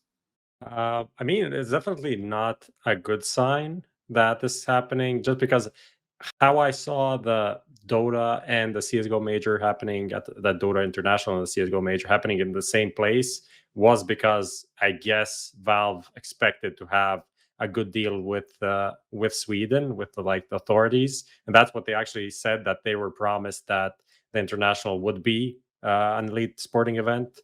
So probably if you get one, then you can get another, and then if you don't get one, then the major is kind of a question mark, because the TI is a bit bigger event than the CSGO major, right? Yeah. Maybe more viewers would come for CSGO in Sweden, doesn't matter, but overall it's like a much bigger prize pool. It's once in a year and all of that. So I think it's kind of worrying. And even like the PGL sources, whatever article that we had on HLTV didn't really persuade me that everything's going to be fine. It just says like we're still pursuing this and we'll see essentially what happens. But I don't know. It's not like they had anything other to reassure us with, right? They didn't say anything that would reassure me that that's going to be different. And but they can't. Who knows though? Yeah, that's the thing. We don't know. Now, nafany, is this the type of news that you guys focus on, or is this the type of news that you leave to the management? To be honest, it's like a bit sad. I mean, about Dota situation with international, because like a lot of people who play in CS, like and other games watching TI, it's like I to be honest, I don't remember when I like wasn't watching TI. It's the biggest event from Valve, so it's a bit sad that they have problems like this. And in my opinion, if like everything will be the same like now, it will be sad for CS. Okay. Yeah. The implications are very close to each other, but I'm hoping right? And this is the thing. In a lot of countries, Nafany, maybe you can help us with this. We know how the vaccination's going in Germany, for example, or like when Striker and Prof are from, they're somewhere, I don't know, I guess we call it Eastern Europe. But in Russia, right, is the vaccination stuff going well? I know that you guys had your own like Sputnik, whatever it was called. It's well, but it's like not everyone want to make a vaccine. Okay. For example, we have like some guys in team who did it, and it's me, for example. But a lot of people in Russia thinks that's like it's a bad idea to make a vaccine. Okay. I don't know why they think like this, but it's sad because like as I know, maybe it's like Russian television, maybe I'm wrong, but still we one of the first countries that have a vaccine, and we like a bit scary our like country about that it can be like dangerous, right? Yeah. Because the side effects, etc. Because if you turn on our television, you will see like a lot people saying that other vaccine is bad, and some people in Russia thinks if European vaccine is bad, so our bad too. Okay, yeah.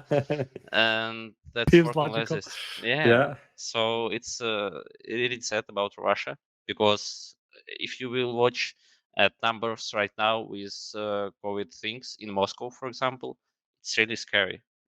It's like, and as everyone know, now we have like another COVID thing from India or something like that. Yeah, the Delta strain. Yeah, and it's scary as well. So yeah, it's a weird one, right? This is the thing. It's everywhere seems like it's getting better, but I think we're still going to have to overcome a few more hurdles. So for this kind of just reflecting in recent times, because what happened this time last year is everybody kind of relaxed a bit, right? The world kind of, especially in Europe, right? When its sun comes out, I guess same thing maybe in America. I don't know, I wasn't there, but everybody starts to relax a little bit.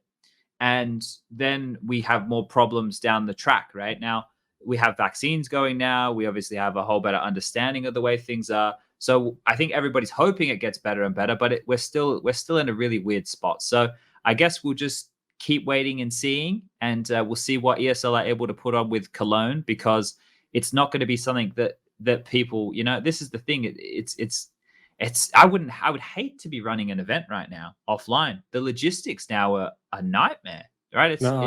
I'm looking into like traveling to Italy for a wedding, and I lost my mind today. Like looking through all of these forms, you need to test 24 hours, 74. You need a vaccination. You need this and that. Like, but then if you're traveling with an airplane, then it's different. And like, there are so many things to go through, like just for one person. I can't imagine like ESL flying 16, 24 teams from like, I don't know, like 30 different countries through like layovers for all of them and then flying them back. There are so many regulations and it's changing all the time. Like you can say to a guy today, you need to do this and this. Tomorrow they change it. It's different, right? So it's a nightmare. Yeah, so I think that we'll just have to wait and see what happens, but let's hope for the best. All right, let's get off the morbid topic of our current existence and how our lives have all changed in the last 2 years. Anyway, let's focus on some positive stuff. Woxic, right? You guys remember him? I see Striker. He's getting a bit of a smile on his face. He loves a bit of Woxic in his life, doesn't he? Woxic is apparently making a team now. Striker, this news, does it get you excited? Does it get the engine flowing, or do you just go, okay, cool? I think the issue is that I guess it's like two big names, right? It's meant to be Xantares and Woxic. Where's this coming from? Is this the grapevine? Look, this is like I don't really even remember the source, but I don't know if it's trustworthy. That's just like a piece of information, right? It's a Turkish website. Right. Yeah. It's hard to say whether we can trust it or not, which is also why you don't see it on HLTV, right? So it's kind of like I'm cautious about it, but I think it could be true for sure, just because of the whole Xantares and Big issue. Like he could definitely be a guy who they could think about replacing because of all the language problems that kind of keep propping up for them. So it kind of makes sense if he left big for him to just join up with woxic. It's a perfect fit, right? So I think it makes sense.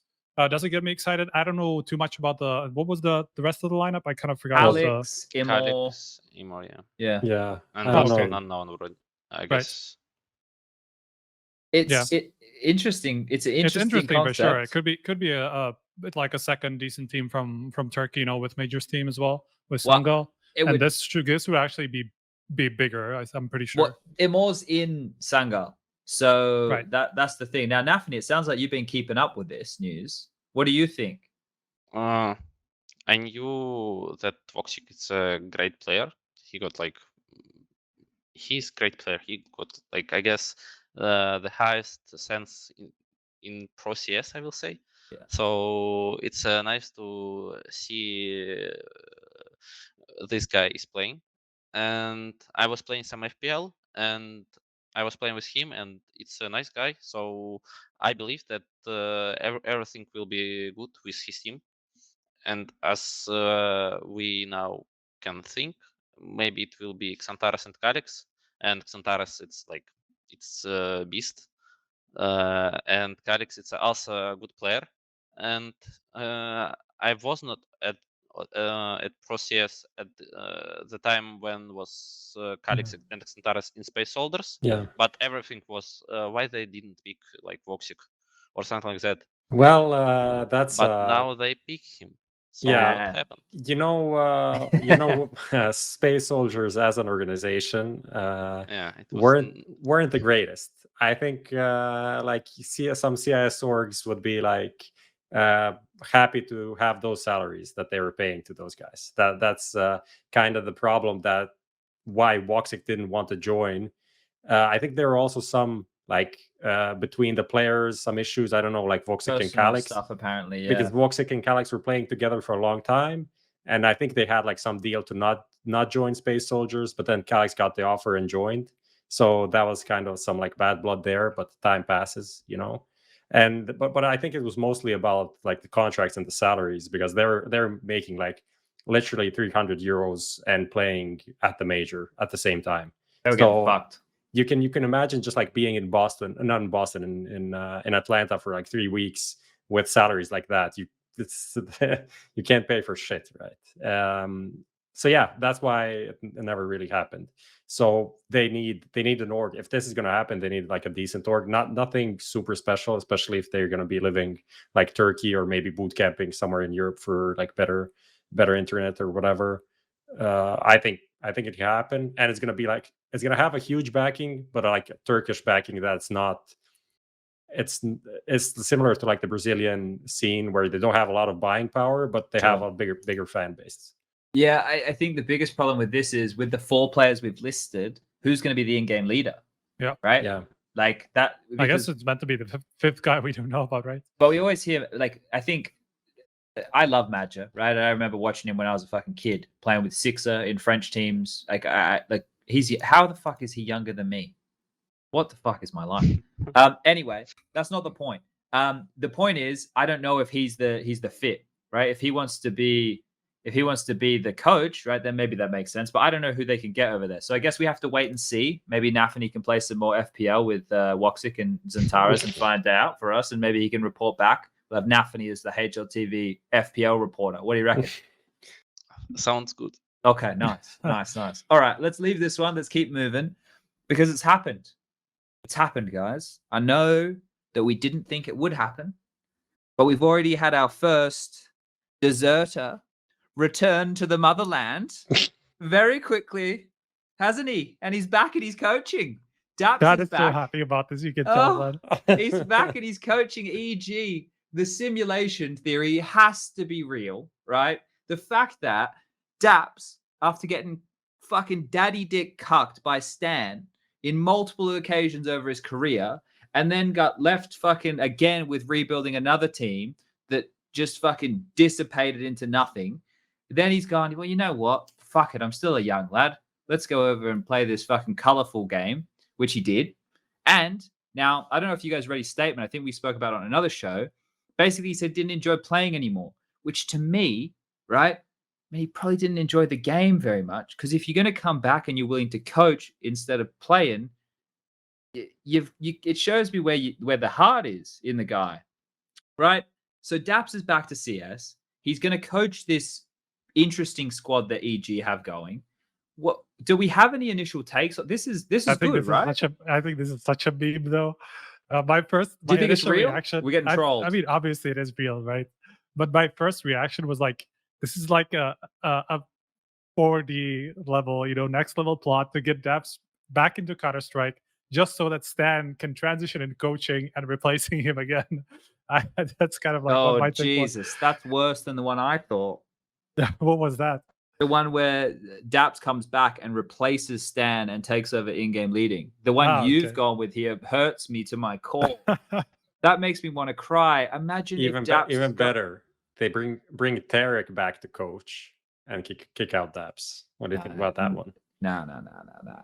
Tarek comes into in-game lead for Stan. There we go. Stan coaches. Yeah. That could be the one. Okay, so nafany.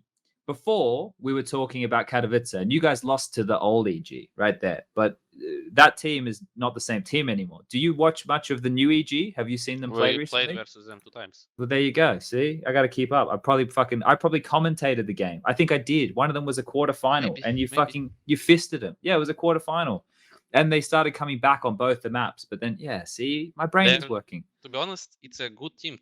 I like to play versus them, and they're funny guys. I like how playing Serk, and I like how playing is Oba. Also, Stanislav, it's of course like great in-game leader.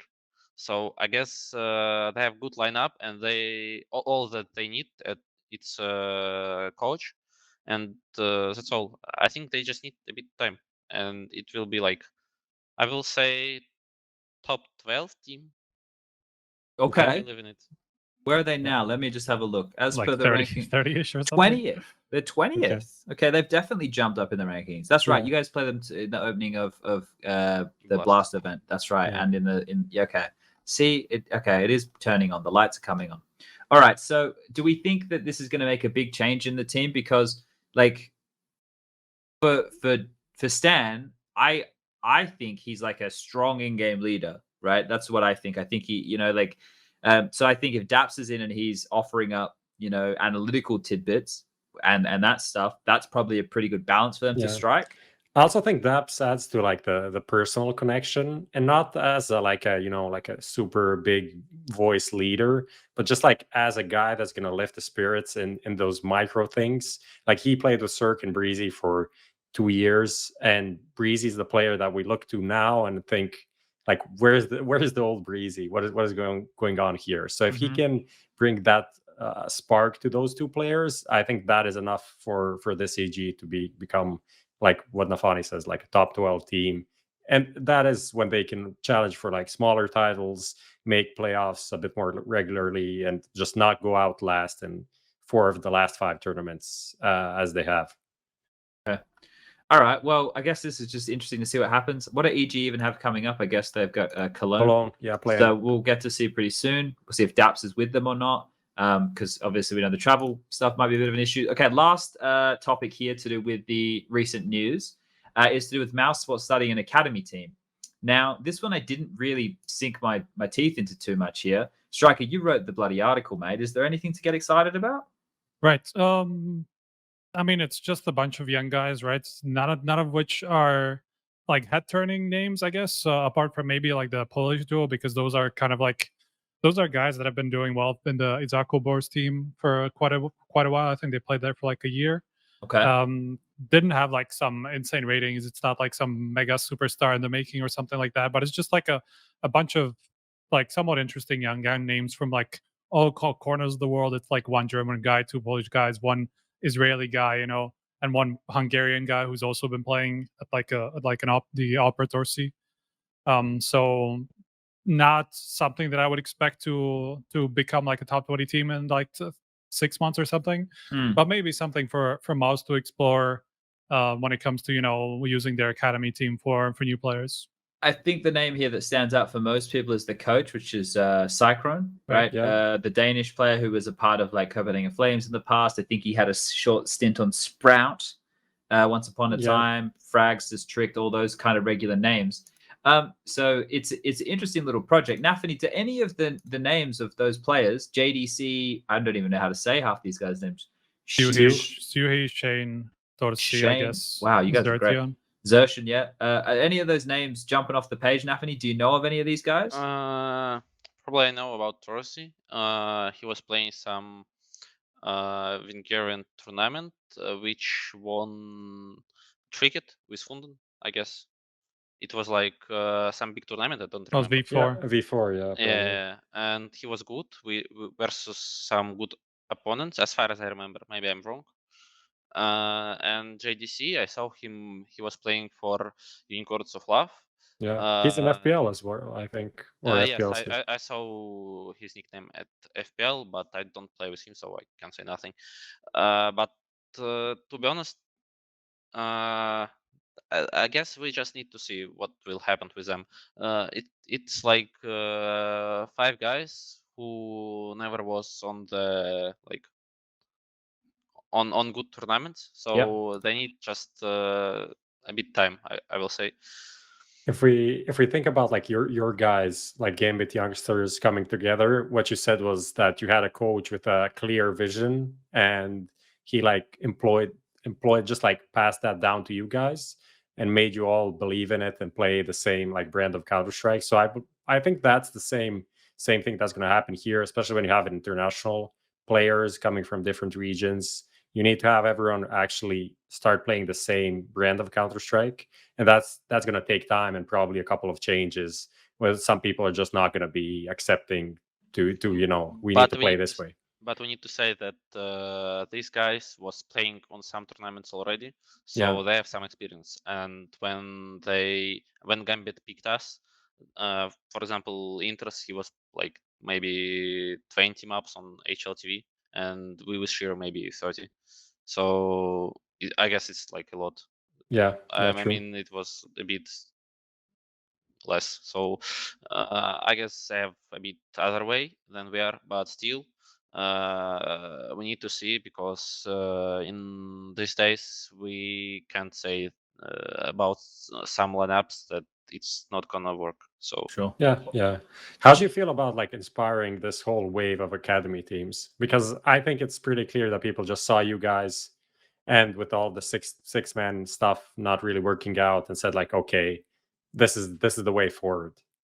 I will say that I guess Gambit had a previous academy team. It was like Gambit Academy, I will say.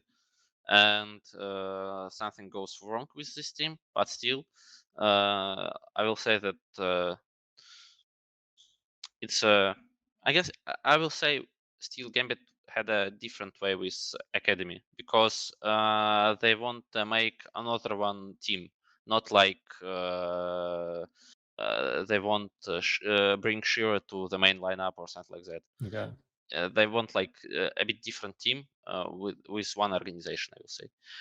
And now, if we will say about current academies, usually they have like one star player and the other guys just playing with him.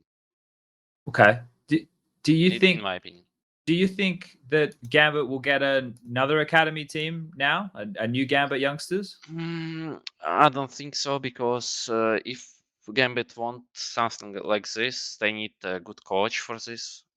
And in this time, I can't see any good coach in CIS who will be free.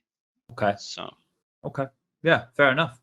All right, boys, we're going to wrap the recent news there and jump into the post-mortem of Blast Spring. All right, we'll keep it going. So the first one here we had listed was the Gambit Na'Vi rivalry with Blast Spring, which just ended, and Gambit won it. It was you guys made it quite easy work of that final, Nafany. It didn't feel like you really broke a sweat.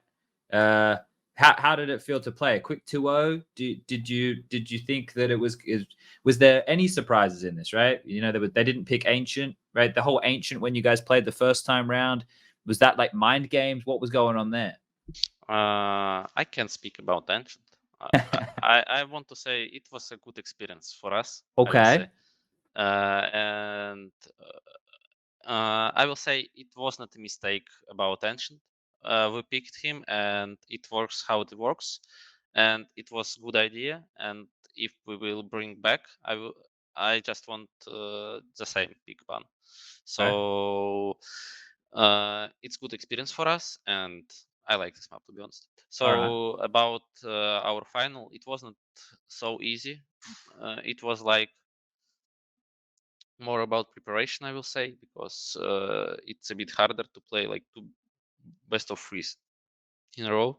So, but we won them before, so everything is fair, I guess. Yeah, so that I think this is the thing, right? A lot of different tournaments have different formats, and I think in an ideal world we wouldn't have teams play 2 best of 3s in the same day, but in this format it is a good way to give your team, the one who won the upper bracket final, an advantage. Do you think it's too much of an advantage? I think it's too much, to be honest. Okay. But it's still better than have best of 5.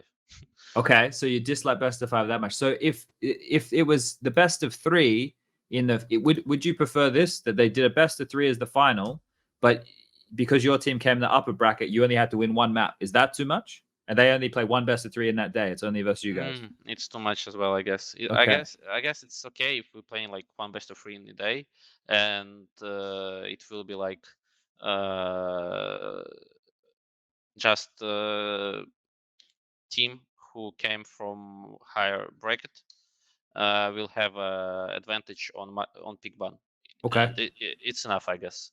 So what if it went like this in the pick ban? Because I was thinking about this the other day. Imagine if both teams ban, so you get rid of the perma bans, right? You guys get rid of Nuke and they get rid of Vertigo.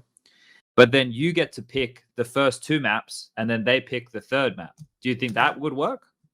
Or could work? Maybe it could work.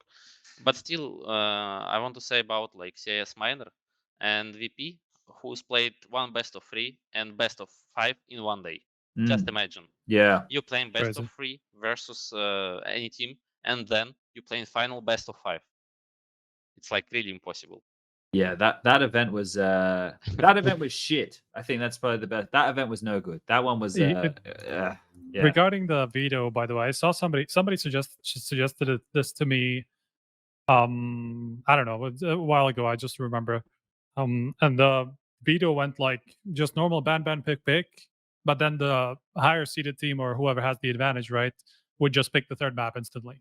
Like there would be no second veto. The higher seeded team would just pick the 3rd map. That's it. Yeah, from the 3 leftover. Yeah. Right? Yeah, that could I guess work. I think it's like not fair, to be honest. It's Think like it's overpowered. Yes, because I guess it's like a final. Every team Right. should be like in the same level. So it's like if you want to get some advantages to higher seed, you should just give them something like little. For example, who will start first or something like that. Okay.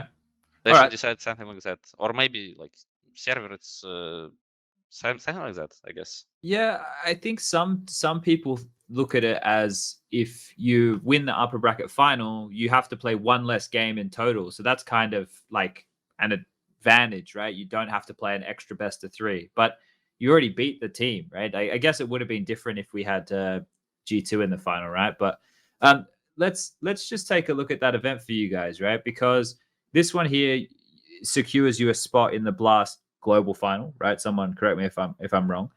Does that mean now for you guys, like, does it mean that in the future you might choose not to play in the Blast showdown for the? I don't know if you've discussed this, but I'm just because it's lots of tournaments. You're playing tournaments all the time.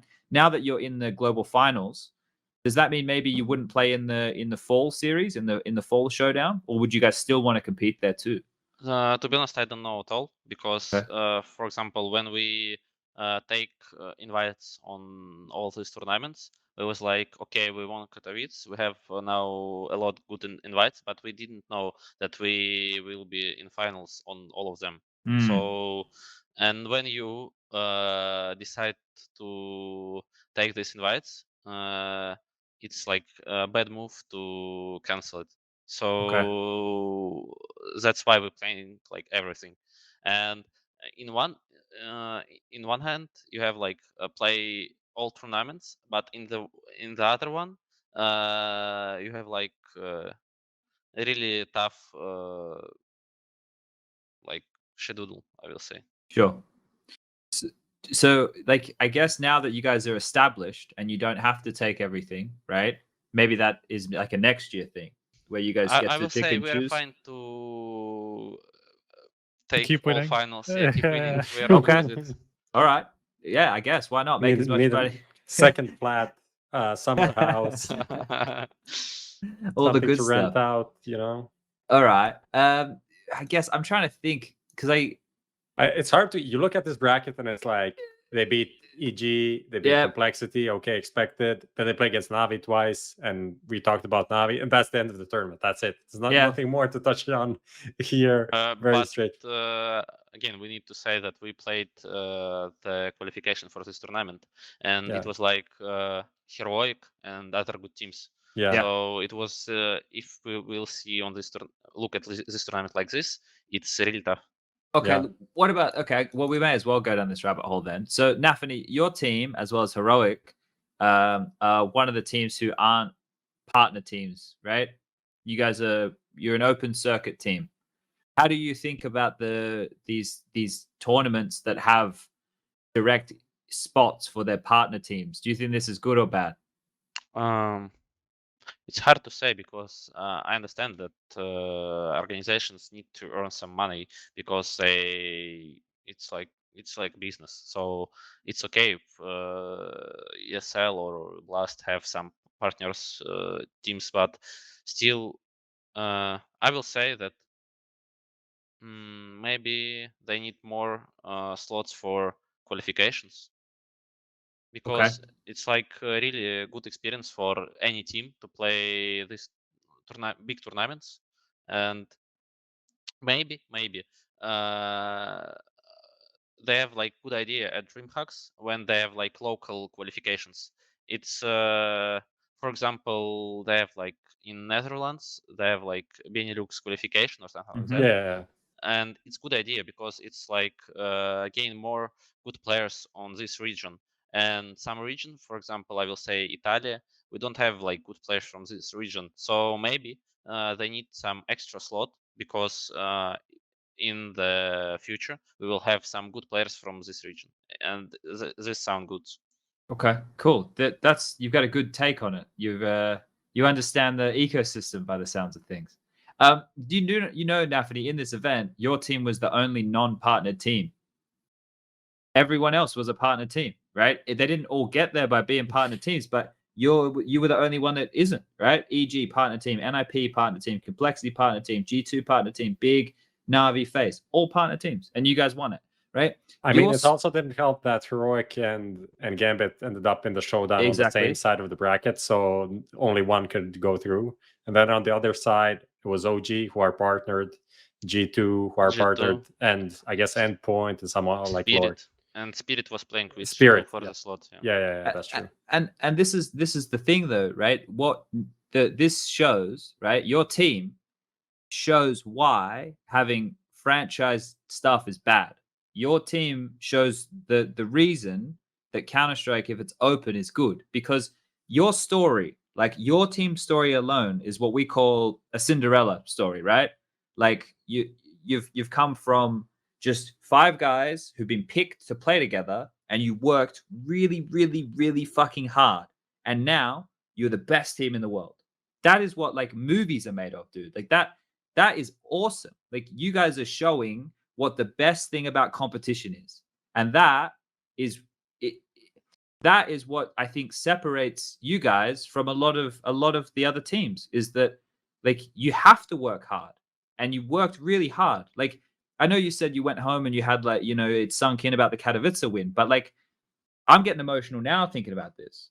When you guys see this at the end of the run, what you guys did in this era of Counter-Strike is like unheard of, right? I know a lot of people will always say the online shit, and I hope you guys go to Cologne and I hope you fucking own everybody, right? Just to show everybody what it means to put in hard work. Like, really, man. Like, I'm getting all emotional about this shit because it's like, it's such a big thing. Like, it's a huge thing what you guys have accomplished, and it's amazing, man. Anyway, I've gone off on a tangent, being all emotional and shit. Right. Sorry about that, guys. Anyway, Talk about G2. let's talk about G2. Fucking G2. No joke. G2 to the eye test, other than that Navi game, looks shit.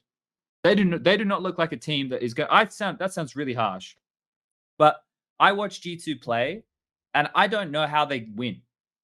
I watch other teams make mistakes and then they win.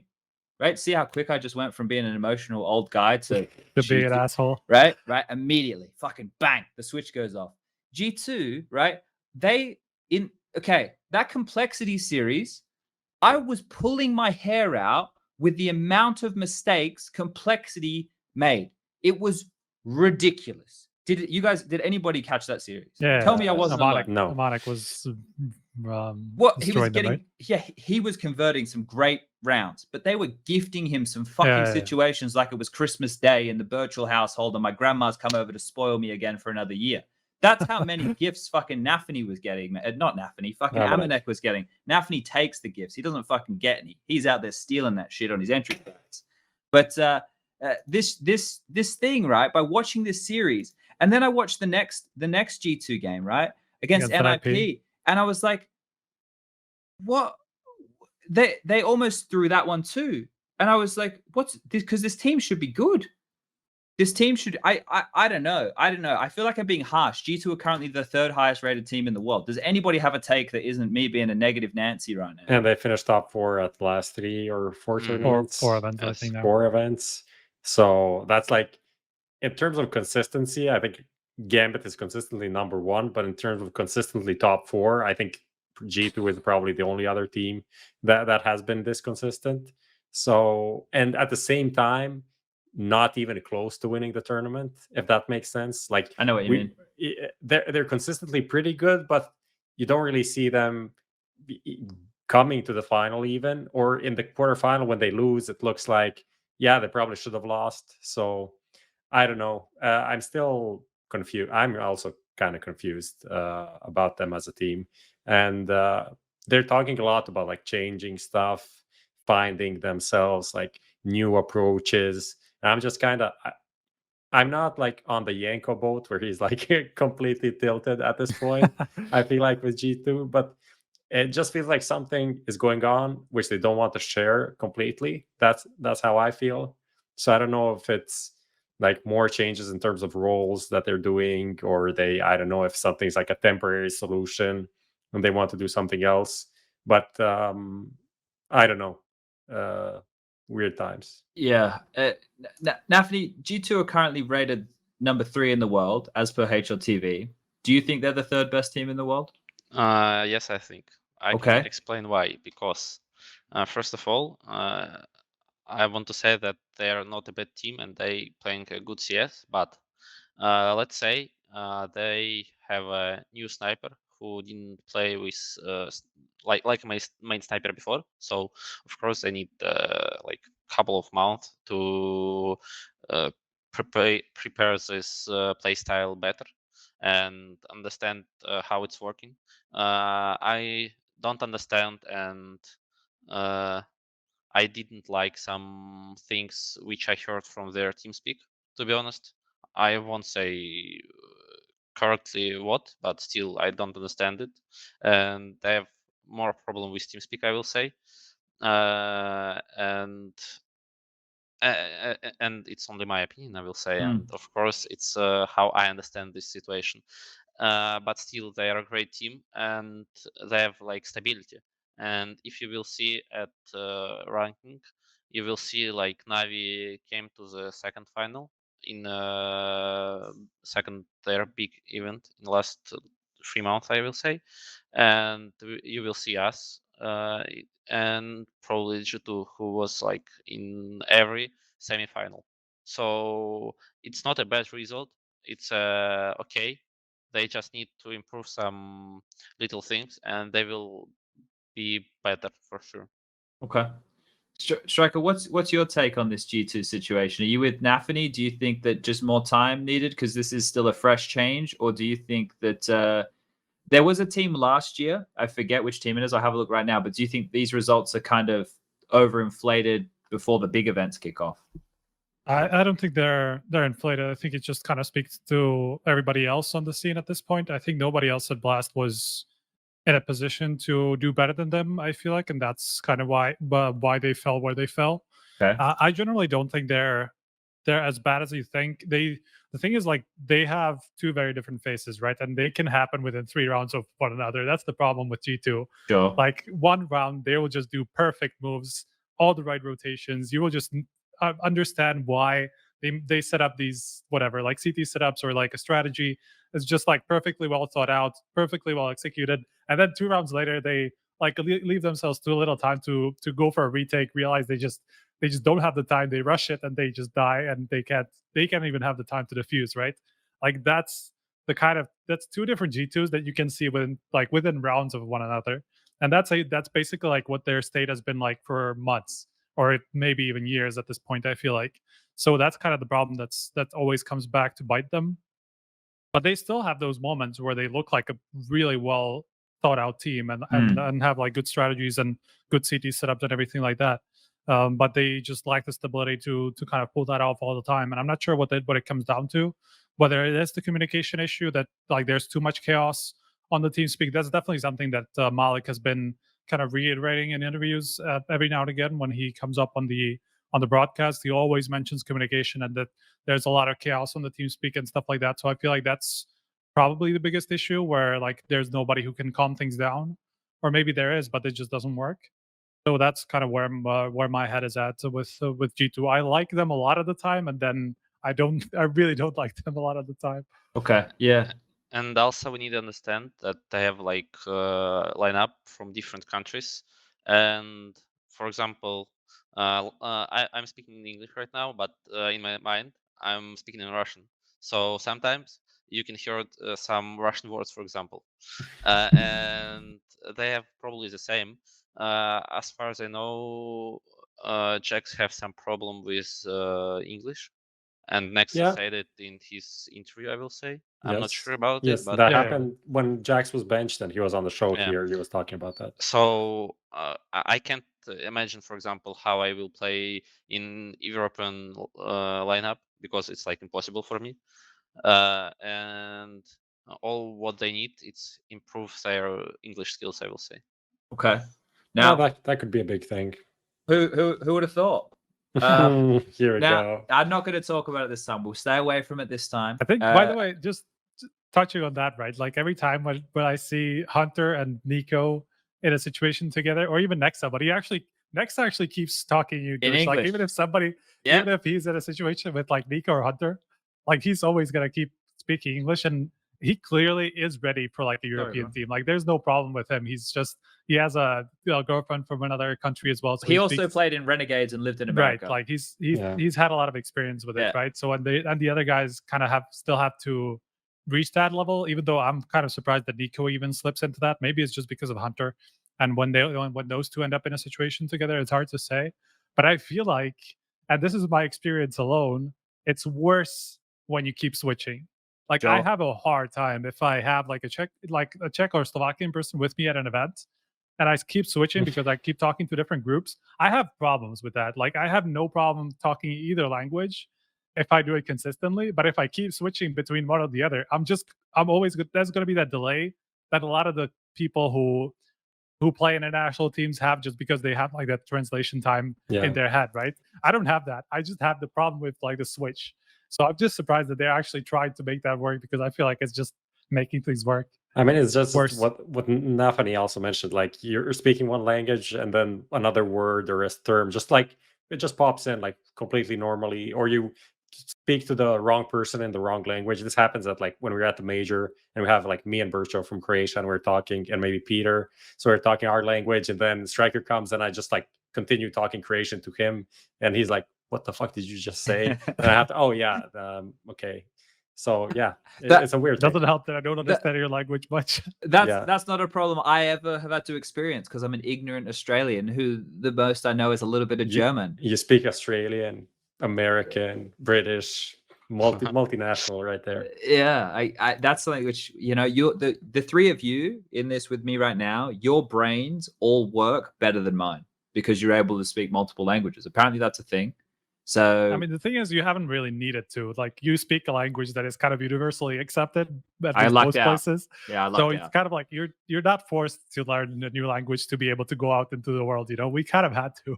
Sure. And now imagine like Hobbit, he from Kazakhstan, he has own language, he can speak English, Russian, and he's good at it. Yeah. That's, Wait, I'm but- sorry. Genius, Who are we genius, talking I about? told you. Hobbit. Hobbit. Okay. But that's the Genius, thing. genius. That's the thing, right? Is like they say once you learn one language, like the pathways of like the way that you think. I'm making this up. I'm going to stop talking about stuff I don't know. All right, let's let's focus in on the Ninjas in pajamas because they're playing right now in the Gamers Without Borders tournament. But also they spited me, Striker. They did it. They just used Linus. They went, "What, we've heard this shit. Sponge has been talking. We're just gonna use Linus." So they did, and He looked good. Yeah, Linus is looking pretty fucking good. The one interview he did, I was listening to it. The Maniac and Freya and Pimp were conducting the questions, and it was a fantastic interview. If you guys get a chance to check it out, maybe it's on their VOD. Big props to Blast, by the way. They put on a polished product. It's fucking really nice to watch. But the interview, Linus was humble, but he was also really self-aware of his situation. One of the questions I think was along the lines of, like being in this team, getting this opportunity, like what do you think about it? And he was like, yeah, well, I get this opportunity, like I got to be confident about it. Like that was the sentiment that, yeah, like let's fucking go. Like I'm one of the boys, let's go. Like he's not shying away from the moment. That's what I took away. And he, like, when you look at the ages of, like, you got Plopsky the team, he's only 19. You got Linus, he's coming, he's 18. It's not like he's out of sorts with the ages in the team here. He's not like the only young guy. So I wonder, do we think this one's going to stick, Striker, or do you think they're going to keep this little experiment going? Well, they just don't speculate too much. No, all I right? was just Don't gonna say, speculate too much. You wouldn't want to speculate too much. Didn't they just play with another guy in the charity Amp has tournament? had some internet issues apparently. Right. Okay. Right. All right. He's only 16. Old. Yeah, that kind of passed by. I didn't know why. I just saw that he played, and then I went into the podcast, so I didn't actually know the context. There we go. All right. Well, with regards to LNZ, I definitely think he could get another shot, like even past Cologne. Like if he keeps playing like he played at Blast, which I didn't see any issues with him. Like sure, maybe there were like a miss. He said he here missed and his there. nades. Yeah, he admitted that. Yeah. There was like a couple of situations where it was pretty clear that, like, okay, he's an inexperienced guy, but nothing that would concern me. And just like most of the time, he was super confident in like being really quick to respond to information on the map, or just like being there to refrag people. Like a lot of the moves that you wouldn't see like new guys know from the start. So I think he's almost surprised me. I'm not sure if Yanko said that I think at Summer was the first Summer was the first tournament, and I don't remember if Yanko said that he's never seen a rookie this lost or the other way around. But I feel like it was definitely the other way around. He doesn't look lost. Yeah. That's kind of the feeling that I got from him. Yeah, it's a curious one. Now, you guys are yet to play this version of NIP nafany, right? You guys haven't played the one with Linus in the team, but what do you think about the experiment they're doing here? They're kind of trying out the new younger guys. Do you think that's a good move for them? I can't say about like good or bad because it's just their deal. So if they want to do it, just do it. But I want to say that first of all, Lindsay show a great game sense, and how he playing it's really good. At least what I checked. And I will say that I don't know how it's coming in Ninjas in Pajamas, but if Hampus calling by himself, I mean without any supporter, for example, if like device playing his role and didn't call anything, it's really hard to Hampus, because I can't imagine that for example, He's another one of your types for sure. He's a very similar type to you. I don't think so, because it's in our way it's working like usually I'm calling, but sometimes it's can be Shira or Hobbit. Right. I mean, No, I mean, like stylistically, you're very Aggressive similar players. in-game leaders. yeah, that's true. I fucking hate Hampus for this, because he knives me every time on Prague, and I fucking hate him for this one. I just told this to him already. Don't worry, but he's so fucking rude guy, I will say. I told you he's a good. It's hard for him, I will say, because it's not about like LNZ or ZTR. It's both good players. They have different roles, as we can see on different maps. But in my opinion,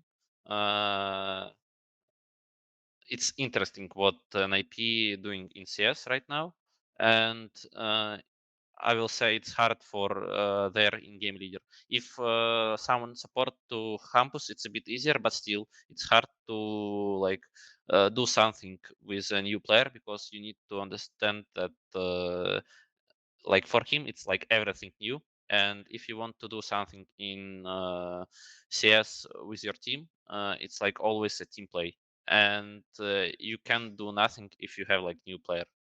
Yeah. I mean, when we had Campos, he was talking about, I mean, at least was the NIP PR, which of course no one believes on this show. We are everything they say, we either question or say it's the exact opposite of that. But they said that device was supposed to like do some secondary calling, and that in the first practices that he was stepping up, and that's why they kind of didn't need ZTR, who was doing some of that before. But at the same time, it's not like Device has been playing amazingly well himself. Then I think if he isn't doing that well himself, he's probably not going to be able to call much around himself, right? As an operator, he's probably going to call like what he wants to do, and then the team kind of follows. But if he isn't really finding that much impact, and like from watching their games, you watch the games and you even forget the Device is on the server. That's kind of worrying almost for me, and kind of surprising. Rez has been the kind of the revelation in this device era NIP for me. That I guess we could pivot back. Nah, fuck it. Let's not pivot anywhere right now. I think we're already running. We're already running on as it is. Yeah. All right. Let's just say Blast Spring. I guess we can close that one off, right? That was it was all in all a pretty decent event. I think the show was great to watch. Yeah. Okay. Let's focus in on the CIS RMR, and then we'll close it down for the evening. So Star Ladder, as we know, are running this the next CIS RMR. It's the only second RMR for this year that's been announced so far, I believe, which is a little bit worrying with how quickly November will be rolling around. Lucas, let me throw you this link so you can bring this up for everybody, and I will read it out for our audio listeners. So the groups, Panda made a tweet about this, and everybody should be aware about this. This is something which you guys need to keep in mind with all these different events that are going on. With the RMR events, they use the points as the seeding, right? So that's how these groups have been determined. So Group A is Gambit, Na'Vi, Akuma, Fours, and Namiga, and there's a bit of a smile there from nafany. And Group B is VP, Spirit, Entropiq, K23, and 100 PG. Now, nafany, I asked Blade what he thought about Akuma, and he was pretty. He straight out said, yeah, he thinks they were cheating. Now, what do you think? Do you think they're legit? Do you think maybe something a little bit dodgy, or would you prefer not to answer?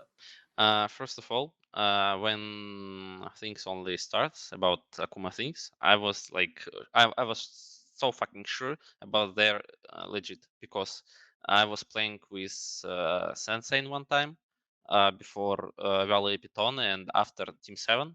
In this time, we test him with another guys, but he was like not experienced, I will say. He was good shooting, but a bit not smart, I will say.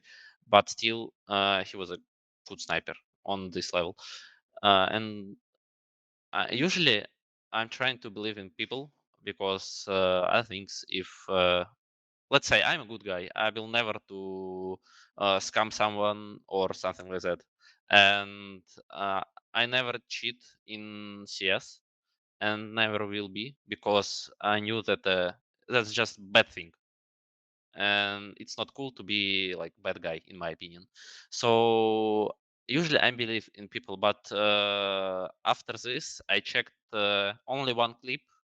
I mean, I checked a lot before this one, but I was okay, maybe random or something like that. They was just lucky.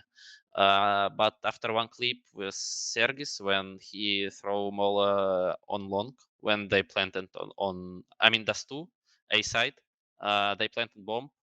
Two guys running too long from middle, and he decided to throw Mola from A side to Long doors, right? yes, you're right. And I was okay. You decide do it when you was on A side. I don't have any info, and I was like, okay, man, why?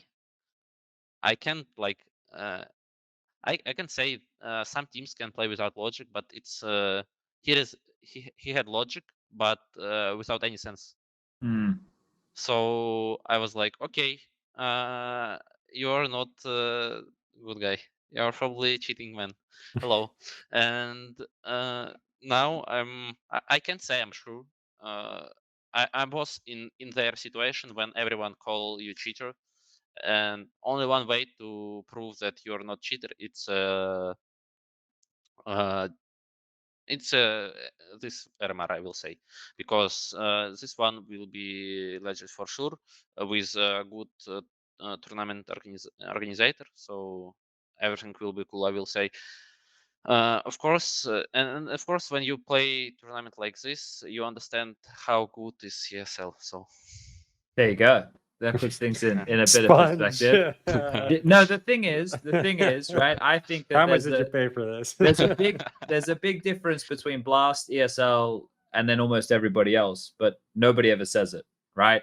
Like nafany said it here. I think Starlight are another one who run a good ship, right? We just haven't seen them run anything in some time. But with this Akuma situation, when you go into the game against them now, do you think to yourself, we're gonna fucking own these guys, or is it just like now that like is there any mental change? Like, because I know that you guys are all good, you're not gonna have a problem, but like I'm kind of asking, what do you think like Na'Vi are gonna go in there to do? you know, even they was cheating in previous RMR, we won them twice. Yeah, Oh, you yeah, had no It problems. was hard to beat on Mirage first time, but still we won them. And if they were cheating, so we are so fucking good, I will say. We won the fucking cheaters. Your That's play nice. style, though, the way you guys play, right? I think it would be hard. They would have to be so blatantly obvious cheating against you guys to like with the default slow crawls you guys do on the T sides. Like they'd have to be doing some crazy shit to get away with picks and stuff like that. So this is the thing: if they were cheating, right? What's going to happen now is when they play and they have the cameras behind them and the good anti-cheat. And now, not only is all these things changing, they have so much more pressure now because they did so good before, right? That, and let's say they were legit, that now maybe that could be a factor in why they play bad as well. And so these guys, Akuma, right? Let's assume that they didn't cheat. Let's assume that they were legit. Let's just live in that world for a second. The pressure on them now just to perform. If they do good, people are going to think, well, they still have to do it on LAN, right? People are going to still be like, oh, maybe they did something. You know, people will always assume something. There's always going to be that. Or if they do bad, right, it could be just the pressure and they play like shit because everybody wants them to lose. That they play, so they're fucked either way. Like Akuma, it doesn't matter what happens at this event. They could win it. It doesn't matter. I think it matters. I think if they win it, definitely. But if they lose, it doesn't prove that we're cheating, right? Yes. But if they have a good result, it probably proves that they weren't cheating. But it also doesn't prove anything But let's say if they do well now, we can say maybe they cheated in the past, but let's look at them now as potentially a legit team. Maybe like some people do this with Flusha. Even some people say, Statics. yeah, maybe he cheated in the past, but he's not cheating now. And then now when he does a good play, we know it's just like Flusha game sense, right? It's just Flusha things. But maybe still, it's like maybe he still cheated. but you know, I was in their place, and I mean me with Shira, and we knew that pressure, but still, it does not matter at all. If you were clean, then you will fuck everyone on another tournaments. One tournament doesn't mean if they will play different tier 3 tournaments and they will win only tier 3 teams, of course they was using something, but if they will play tournaments like DreamHack Open or something like that, they can achieve it easily. But let's say, I don't know how to say it on English, I will say it on Russian, maybe someone in chat will translate it. If they have совесть, they will like they will say after this tournament that they use something or not. Yeah. How do you call it? It's almost the same in Croatian. Like conscience. Yeah, if they have a conscience. Yeah. Okay. Yeah. All right. That's all right. And we're hoping that the good in people comes out. Look, when did cheaters admit to anything though? Like I don't know. Pretty much never happened. Normally, when you get caught red-handed, I'm like to believe in humans. So yeah, but if you get caught, that's a bit different, right? It's like, okay, fuck it. But like until you get caught, you probably always think, well, maybe they will never find out, right? So, well, look, this reason is the reason I think most people are excited about the CIS RMR, right? Like, if we're going to be honest, that's probably the reason a lot of people are going to want to watch to see what happens with Akuma. So I think we focus it's a storyline. Yeah, we'll focus on Group B, nafany, because your group, you're in it, right? And we know how Gambit Na'Vi is probably going to go. It's a fun match. Fours and Nemiga, they're exciting as well. Akuma, whatever. But let's focus on Group B. With Virtus Pro, Spirit, Entropiq, K23, and 100 ping, is it looking likely just to be the top 3 names, you think, or do you think that K23 and 100 ping have a chance to upset? Like, are they getting better, those two teams?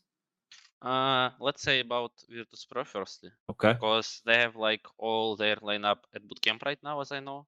Oh, yeah. Is this the first time? Yes, Ikinder finally came to Russia, and they right now in Petersburg. So I believe that will help them a lot. Secondly, we will speak about Spirit.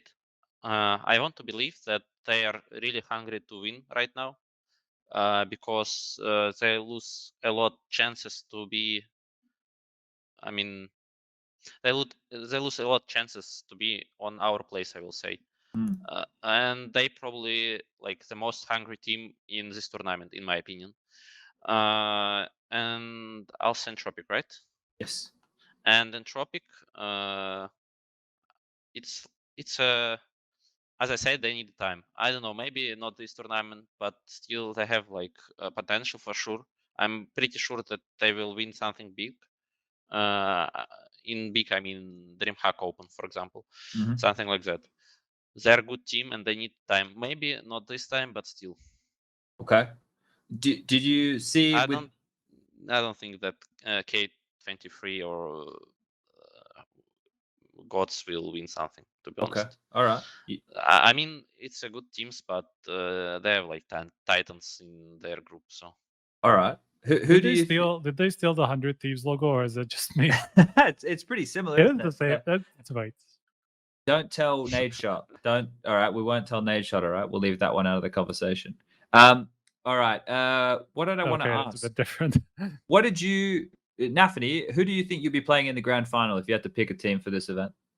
First of all, we want to out from the group, so I can't. Okay. All right. Look at him. He's step at a time. Okay, boys. Do we have a lot to say about this? No, I think it's go now. All right. Yeah. Well, the CIS RMR, the Star Series 1, it's kicking off soon.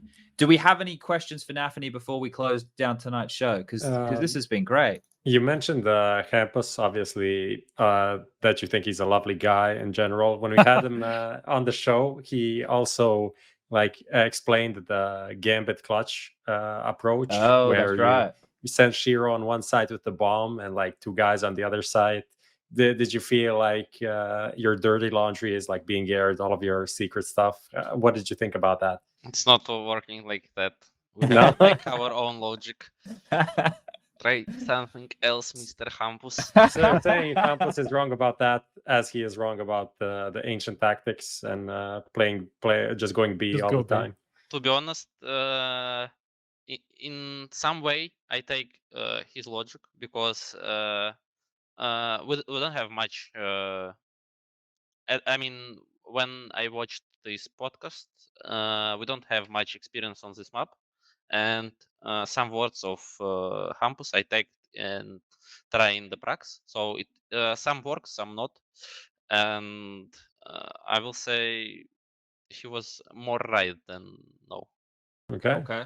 So just All go right. B. I guess this could be an interesting question because we asked before when you were coming up who you looked at, for inspiration or like being a mentor. But now that you're the in-game leader of the best Counter-Strike team in the world, where do you get inspiration from? I don't know. I said it like maybe I said it a lot times, but everyone in our team just want to win, and that's all. We just want to improve and be better. Okay. All right. Cool. I wanted to ask you, do you know the observer from ESL, Rushley? Yeah, he cool guy. Usually when we're playing some ESL tournaments, I have some fun on warm up with him. He's cool guy. He wanted me to say hello to you because I watch. I'm in the Go TV and I can see you guys running around the map doing all this stuff before. He tells me what he does. This is what he does when he joins the server and he runs around. He says that he's target practice. He doesn't shoot.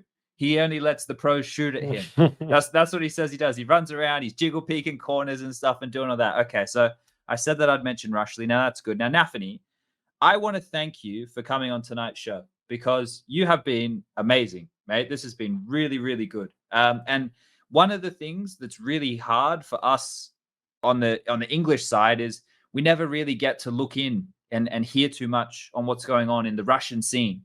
And now that the Russian scene is so good and you guys are the best team in the world, you've given us a really good opportunity to hear some information and get to learn a bit more. So I wanted to say thank you for that because I think a lot of fans and a lot of people at home have probably really enjoyed this conversation because you're a really smart, really funny guy, and I just wanted to say thank you because this has been really good. I think this has done a lot. So thanks. It's really nice to hear, to be honest. I'm usually a shy guy, so it's like there we go.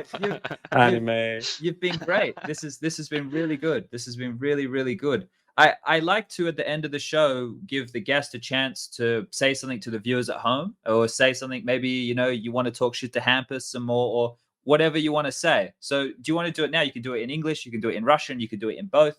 I will say it in English. First of all, I will say it to English community because usually in other interviews on Russian, I say it often, but I'm just saying that every pro player usually read comments and direct and etc. And it's really sad when I see how some guys blame some players in some teams. It's for example, in our team it can be interz because he not playing for statistic and he playing for his team. And usually people don't understand how it hurts us because we can say about Guardian, for example, and in my opinion, if not Russian community, he will be good at Navi, in my opinion. And it's hard to explain, but it's really hard.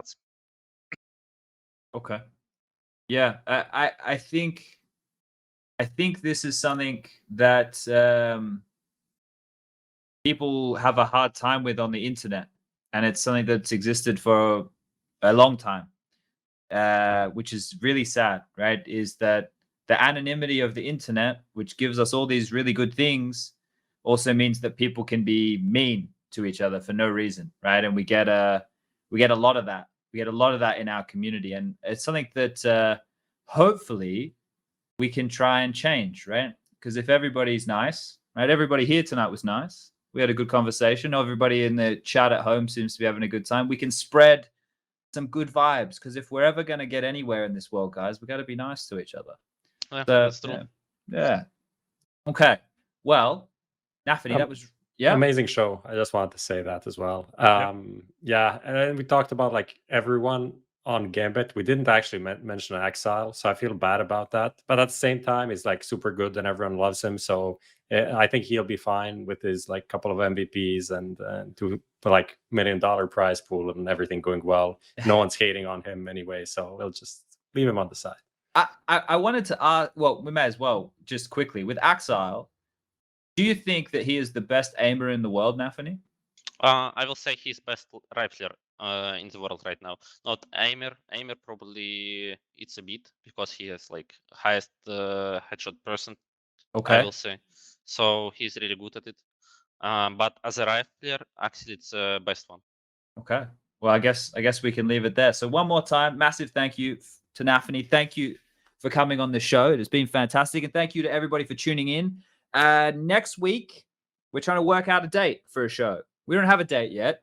I'll be traveling. I don't know where I'm going to be.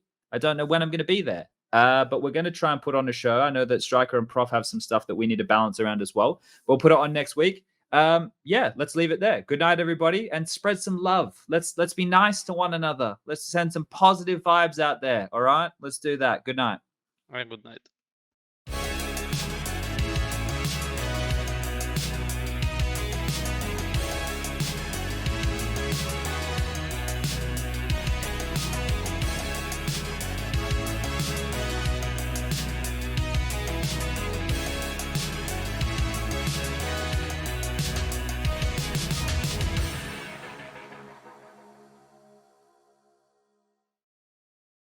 Add some fun to your space with Xtrfy, designed in Sweden with focus on quality products built on experience. You're looking at Project 4, their 4th generation of products with super cool colorways to stand out, with matching sets to satisfy with a solid B4 bungee, lightweight ergonomic M4 mouse, the K4 keyboard is fantastic, all of which are performance focused, and finish it off with colorful GP4 mouse mats that are bold in design and smooth on the surface. The retro theme in particular has got the feels. Complete your setup with Xtrfy. No regrets guaranteed.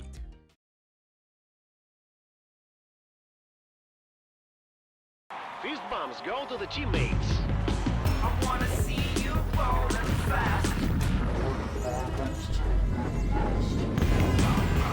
Win the round. Win the game. Parimatch, your esports teammate. Stuck ranking up? Lost the motivation to grind? Bored of clicking heads on aim maps? Get some color into your game. Bitskins.com. Buying and selling skins made easy. Tons of payment methods and instant cash outs. Just choose your dream skins, select your preferred payment method, and start grinding again. If you want to play like the pros, you gotta look like the pros.